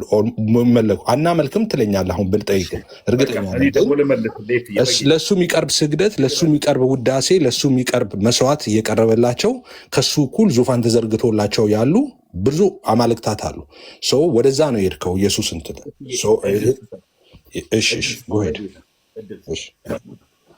ኦልሞስት ልሳን ላይ መልስ እንደሌላችሁ ስለማቅ ፕሮቴስታንቶች ስለማትመልስ እኔ ፍዬ ስለማቅ ወደ ፈለግከው ቶፒክ ሄዳል። ወደ ፈለግከው ቶፒክ ፈስሼ ልመልስልሃል። ልሳን ላይ ፈጽሞ ፔንቴኮስታሎች ሊመልሱት የማይችሉት ሀሳብ ስለሆነ 85,000 አይነት ትምህርት ስላላቸው አንዱ ነው ከ85,000 አንዱ ነው ልሳን የሚለውን የሚቀበለው። እሱም ፔንቴኮስታል የሚባል ሙቭመንት ላይ ያሉ ናቸው። እነሱን ግማሹ ይቃወሟቸዋል፣ ግማሹ አይቃወሟቸውም። ግን እንደፈለግከው ልፍሰስልህና በፈለግከው ሀሳብ እኔ ልሂድል። አንዳንድ ጊዜ ተመስገን ማርያምን እኮ ታመልካታለህ ሲለኝ እኔ አመልካታለሁ ካልኩት እኔ ነው የሚከተለው ሰው መስማት ያለበት። አይ አላመልካትም ካልኩኝ ደግሞ እኔ ነው መስማት ያለበት። ከእኔ በላይ ለእኔ የገባኝን እውነት ሊያስረዳልኝ የሚችል ሰው የለም። ስለዚህ ከእኔ በላይ ለእኔ የገባልኝን እውቀት እኔ አቅልሃለሁ ካለ ያ ሰው ምን እንደሆነ አላውቅም። አታቀልኝም እኮ እኔ የማውቀው የገባኝን እውነት። ስለዚህ የገባኝ እውነት ምንድን ነው? የሚመለክ 44 የሆነ 55 66 የምትለው አምላክ የለም። ቤተ ክርስቲያን የምታመልከው አንዱን እግዚአብሔርን ነው። እንዲያውም ቅድም ላይ ስላሴዎችን አታመልኩም ብዬ አላምንም ብለሃል አንተ ስጠይቅ። ቤተ ክርስቲያን ግን ስለ ቅድስ ስላሴ እንኳን ስታስተምር ቅድስ ስላሴ ብላ ነው የምታስተምረው። 3 አርጋ ሳይሆን አንድ አርጋ ነው የምትጠራው። ስለዚህ እኔ ውስጥ የገባው እውነት ቅድስ ስላሴ በስልጣን የማይከፋፈል በባህሪ አንድ የሆነ 3 እና 4 አምላክ ያልሆነ አምላክ ነው የማመልከው ቅድስ ስላሴ ብዬ ነው መጠር። ስለዚህ ቤተ ክርስቲያን ከክርስቶስ ኢየሱስ ውጭ የደረበችው አንድም አምላክ የለም። አምላክ አላት ይኸው ማስረጃ አለኝ የሚል ካለ ያሳየኝ። የላት። ቤተ ክርስቲያን ልታመልክ የምትችለው እኔ እውነት መንገድ ህይወት ነው ብዬ የተከተልኩት ክርስቶስ አንድ ነው። እሱ ነው የመንግስተ ሰማያት መግቢያው ቁልፍ በር። ስለዚህ ከአንተ በላይ ነው። በሄድኩበት የልቤን ትሰሚያለሽ፣ በሄድኩበት አለሽ እያልክ ስትዘምር እኮ ሰማሁ እኮ። ሰሚናታ እሷ ሰሚናት ማለት ማርያም ኦምኒ ፕሬዘንስ ነች እንዴ? በሄደችበት አሁን ይኸውልህ አምላክ አይደለችም ናት አልልም ትላለህ፣ ግን ኦምኒ ፕሬዘንስ አሁን አትሪቢዩት የእግዚአብሔርን አትሪቢዩት ለእሷ ሰጥተሃል። አሁን 3ቱ ኦንሊዎች የሚባሉትን ማለት እቺ ልበለ በጣም የምትወዳቸው አባት እኔ ኦልሞስት ቤተክርስቲያን ላይ ብዙ የሆኑ አሁን በጣም ገራሚ የምትሏቸው አባቶች ሁሉ ስለምታውቅ በእኔ ዘመን ያገለገሉኝም እግራቸውን የሚያጠብኩኝ ሰው ነኝ እና የአንተ ፓስተሮች ስለ አንተ ከእግዚአብሔር ሰምተው ይጸልዩላል ድምፅ አንጥተው? እኔ እኮ ያልኩት እኮ አሁን ያልኩትን አጠር አድርገህ እንድትመልስልኝ። እኔ እኮ የልቤን ትሰሚያለሽ ባለሁበት አለሽ አልክና የእግዚአብሔርን ለማርያም ሰጠህ እኮ እያልኩ እግዚአብሔር የልብህን ሰምተው ይነግሩላል። የአንተ ፓስተሮች ከሩቅ አገር የልቤን አይሰሙም። የልቤን የሚሰማ አንድም ፓስተር የለም። የልብ የሚሰማ የለም። በጣም ጥሩ። ለአንተ ትንቢት ያመጣል አንድም ፓስተር የለም። አይ ትንቢት ሊያመጡ ይችላሉ። ትንቢት የተሰጣቸው ትንቢት ማለት በቃ የልብህን እግዚአብሔር ሊናገርልኝ ይችላል ብለህ አንተ አሁን እንግሊዝ ሀገር ቁጭ ብለህ ወይ ከኢትዮጵያ ሊሆን ይችላል፣ ወይ ከኬንያ ሊሆን ይችላል፣ ወይ ከአሜሪካ ሊሆን ይችላል፣ ወይም ከየትም ሊሆን ይችላል። ያንተን ሀሳብን ግን ከእግዚአብሔር ሚስጥርን ተቀብያለሁ ብሎ የነገረልህ ፓስተር የለም። እሱ አይደለም። እኔ እኮ አንተ ያንተ እኮ መልስልኝ። እሱ አምላክ ነው ማለት ነው አይደለም እያልኩ ነው። ያ ፓስተር አምላክ ነው ማለት ነው። የሚገናኝ ነገር አይደለም። እኔ ካልኩት ጋር የሚገናኝ ነው እንጂ ነገርኩህ። ይፍዬ በአካል የማታገኘው ሰውዬ እኮ ነው። በአካል የማታገኘው ሰው አይደለም። በአካል ማላገኘው ነው። በአካል ማላገኘው ሰው ነው። ምድር ላይ ኤግዚስት የሚያደርግ በአካል ማላገኘው ሰውዬ ደውሎልኝ ኤፍሬም እንደዚህ ብሎ ሊጸልይልኝ ይችላል ስለኔ ምድር ላይ ኤግዚስት የሚያደርግ ዋሬቨር እሱን አይደለም። መሬት ላይ ያለ ነገር ግን አንተ እንግሊዝ ቁጭ ብለህ ከኢትዮጵያ ለአንተ መልእክት ያመጣልህ ፓስተር የለም። መልእክት ያመጣልኝ የለም። አመጣልኝ ብዬ ልውሰደው። ስለዚህ ነብይና ትንቢት የሚባል የለም። ያመጣልኝ ሰው የለም። አይ ከኢትዮጵያ ደውሎ ለእኔ አሁን ለንደን የነገረኝ ግን ልቀበል። ለአርጊመንቱ እንዲመች እሺ ልበል ነው ለአርጊመንቱ እንዲመች እሺ ልበል። እንደሱ ከሆነ አንተ ነብይም ትንቢትም ሐዋርያትም የለም ብለህ ነው የምታምነው ማለት ነው። አይ ተው እሱን እና እሺ ልቀበል። ጸልይልኝ ብዬ ለአንተ አሁን ለአርጊመንታችን እንዲሆን አንተ በሌለህበት እሺ ቆይ ተቀበልኩ። አሁንና አንድ ሰው ከሀገር ቤት ደወለልኝ። ሚስተር ኤክስ የሚባል ሰውዬ ደወለልኝና በቃ የጌታ መንፈስ እንደዚህ ብሎኝ ነው ስለአንተ ምናምን አለኝና ደውሎ ለእኔ ነገረኝ። እሺ ተቀበልኩ። ይሄንን እንደዚህ ሆነ ልበል። እሺ ሰዋት። ስለዚህ አንተ በክርስቶስ ኢየሱስ ያመንክ ነህ? ይፍዬ አዎ ያመንኩ ነኝ። በጣም ጥሩ። በክርስቶስ ኢየሱስ ያመኑ ሕያዋን ናቸው ሙታኖች ናቸው? በክርስቶስ ኢየሱስ ያመኑ ሕያዋን ናቸው ሙታን ናቸው። በሁለት መንገድ ነው እሱ የምንረዳው። ሕያዋን ናቸው ስትለው ከዘላለም ከሰልቬሽን ዋይት ከሆነ የምታወራው ሕያዋን ናቸው፣ ምን ጥያቄ የለውም። ሞት የምትለው ደግሞ የትኛው ጊዜያውን ሞት ከሆነ ጻድቃንም ይሞታሉ ተብለዋል በመጽሐፍ ቅዱስ። ሞተዋል ጻድቃንም። ኦኬ የሞቱ አሉ፣ በህይወት ደግሞ ያለን አለን። ሕያውነቱን የምታወራው ስለ ዘላለማዊ እረፍትና ስለ ዘላለማዊነታቸው ስለሱ ከሆነ ኦፍኮርስ ሕያዋን ያው ሁለቱ መለየት ስላለበት ማለት ነው። ማለት አልገባኝም። በክርስቶስ ኢየሱስ ያመኑ ሕያዋን ናቸው ሕያዋን አይደሉም? ሕያዋን ናቸው ስትል ምን እያልክ ነው? ወደ ዘላለም ደስታና እረፍታቸው ገብተዋል እያልክ ነው? በክርስቶስ ኢየሱስ የሚያምኑ ሕያዋን ናቸው ሕያዋን አይደሉም እኮ። ሕያዋን አይደሉም ማለት በምን ሴንስ? በክርስቶስ ኢየሱስ የሚያምኑ መጽሐፍ ቅዱስ እንዴት ያስቀምጠዋል መሰለህ እኮ ሁለት ስላ መጽሐፍ ቅዱስ በሁለት መንገድ ያስቀምጠዋል። በሁለት ያስቀምጠውን አሳየኝ። ብዙ ጊዜ ያው ቲክቶክ ላይ ሲናገር ለወጣ ነበረ ከቤት ላሳየ። ብዙ ጊዜ ኦርቶዶክሶች እንደዛ ሲናገሩ ሰማለሁ። መምህራን ጻድቃን ይባላል ምናምን ሲባል ሰማለሁ። ሞቱ ይባላል ድብና አድርጎ ነው እንጂ ጻድቃን እሱን እኮ ለምን መሰለክ? እሺ አሳያለሁ። ስለዚህ አንተም በክርስቶስ ኢየሱስ አምነህ ሙታን ነው የምትባለው። አንድ እሱ ከሆነ አንተም አሁን በክርስቶስ ኢየሱስ አምነህ ሙታን ነው የምትባለው። አይደለም ሙታን የሚለው አይደለም። ሙታን የሚባለው በሁለት መንገድ ነው። አሁን ሙት የሚባለው በክርስቶስ ኢየሱስ የሚያምኑ አልሰማኝም እኮ እኔ ስናገር እንትን አትበለኝ። ሙት የሚባለው በሁለት የሚገለጥ ነው። አንደኛው መጽሐፍ ቅዱስ ሁለት አይነት ሙት የሚለው አለ። አንደኛው ሙት ሰዎች በስጋ ሲሞቱ፣ ጳውሎስ ሞተዋል አይደል? በስጋ እኔ ጳውሎስ ሞተ አልሞተ የሚል በስጋ ሞተም ጳውሎስ ስጋም ወደ አፈሩ ነፍስም ወደ አምላኳ ትሄዳለች። አንደኛ እሱ ሞት የሚባል አለ መጽሐፍ ቅዱስ። ስጋም ወደ አፈሩ ነፍስም ወደ አምላኳ ትሄዳለች እኮ። አንድ ጊዜ ብትሰማኝ ጥሩ ነበር። አሁን መጽሐፍ ቅዱስ ሁለቱንም ያስቀምጣቸዋል። አንደኛ በስጋ የሞቱትን ሞቱ ይላል። በስጋ የሞቱትን ምድር ላይ በቃ በስጋ ሲሞት ሰው እነሱም ሞቱ ብሎ ያስቀምጣል። ሁለተኛ ደግሞ ዘላለማዊውን ሞት ደግሞ ማለት ነው ዘላለማዊውን ፍርድ እሱን ለማመልከትም ሞት ብሎ ይገልጠዋል። ሕያውነትንም ካየው በሁለት መንገድ ይገልጠዋል መጽሐፍ ቅዱስ ልክ እንደዛ ማለት ነው። አንደኛው ሕያውነት ምንድን ነው? እንዳልከው ቅድም ከክርስቶስ ኢየሱስ ጋር ለዘላለም ለመኖር በጽድቅ ሆኖ ማንቀላፋት ማለት ነው። ኦኬ በጽድቅ ሆነው ያንቀላፉት በጽድቅ ሆነው ከዚህ ምድር የተለዩት ሰዎች እነሱ ሕያዋን ይባላሉ። ለዘላለም ከክርስቶስ ጋር ስለሚኖሩ እሱ ባለበት እንደዛ እንደገባላቸው ኪዳን ስለሚኖሩ ማለት ነው ሕያዋን ይባላሉ። ሌላው ደግሞ በምድር ላይ ያልሞቱ ሰዎች በምድር ላይ ኤግዚስት ያደረጉ እነሱንም ሕያዋን ይባላሉ። እና ሁለት አይነት ነው የምልህ ለዛ ነው። አንድ ጊዜ መጽሐፍ ቅዱስ ካለ ሁለቱን አሳይን ስላልከኝ አንደኛ ተሰሎንቄ እኔ አሁን ስራ 35 ደቂቃ አርፍጃለሁ ስራ እና ቶሎ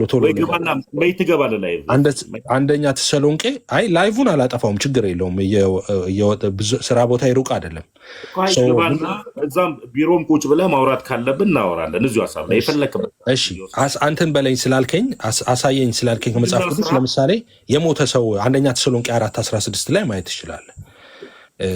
አንደኛ ተሰሎንቄ ምዕራፍ 4 ቁጥር 16 ላይ ጌታ ራሱ በትእዛዝ በመላእክት አለቃ ድምፅ በእግዚአብሔር መለከት ከሰማይ ይወርዳልና በክርስቶስ የሞቱት አስቀድሞ ይነሳሉ ይላል። በምን የሞቱት? በክርስቶስ የሞቱት ክርስቲያኖች ማለት ነው። እነሱን አሁን ሞተዋል ይላቸዋል። አየህ ሙታን ናቸው በክርስቶስ ያመኑት። አዎ ሙታን አዎ እሱ እኮ ነው የሚለው። ሁለት አይነት ሙት ነው ወይ መሪ ጌታ ወይ ይገቡ ኤፍሬም ወይ አታናግረንም እንደኛም እሺ አናግራችሁ አሁን እሱ ከኔ ጋር ነው የፈለገው ብዬ ነው መርጌታ። እሺ እሳቸው ከኔ ጋር ያወሩ ከፈለጉ በልሳን ዙሪያ አይደለም ከአንተ ጋር አይደለም በልሳን ዙሪያ ለሚሰሙ 500 ሰው ከፈለጉ ለነዚህ 500 አንተ ምን እንዴ ኧረ ድል ሰጠኝ አንድ ጊዜ። እኔ ምንም አላወራሁም መሪ ጌታ እባክህ አከብራለሁ አላወራሁም መሪ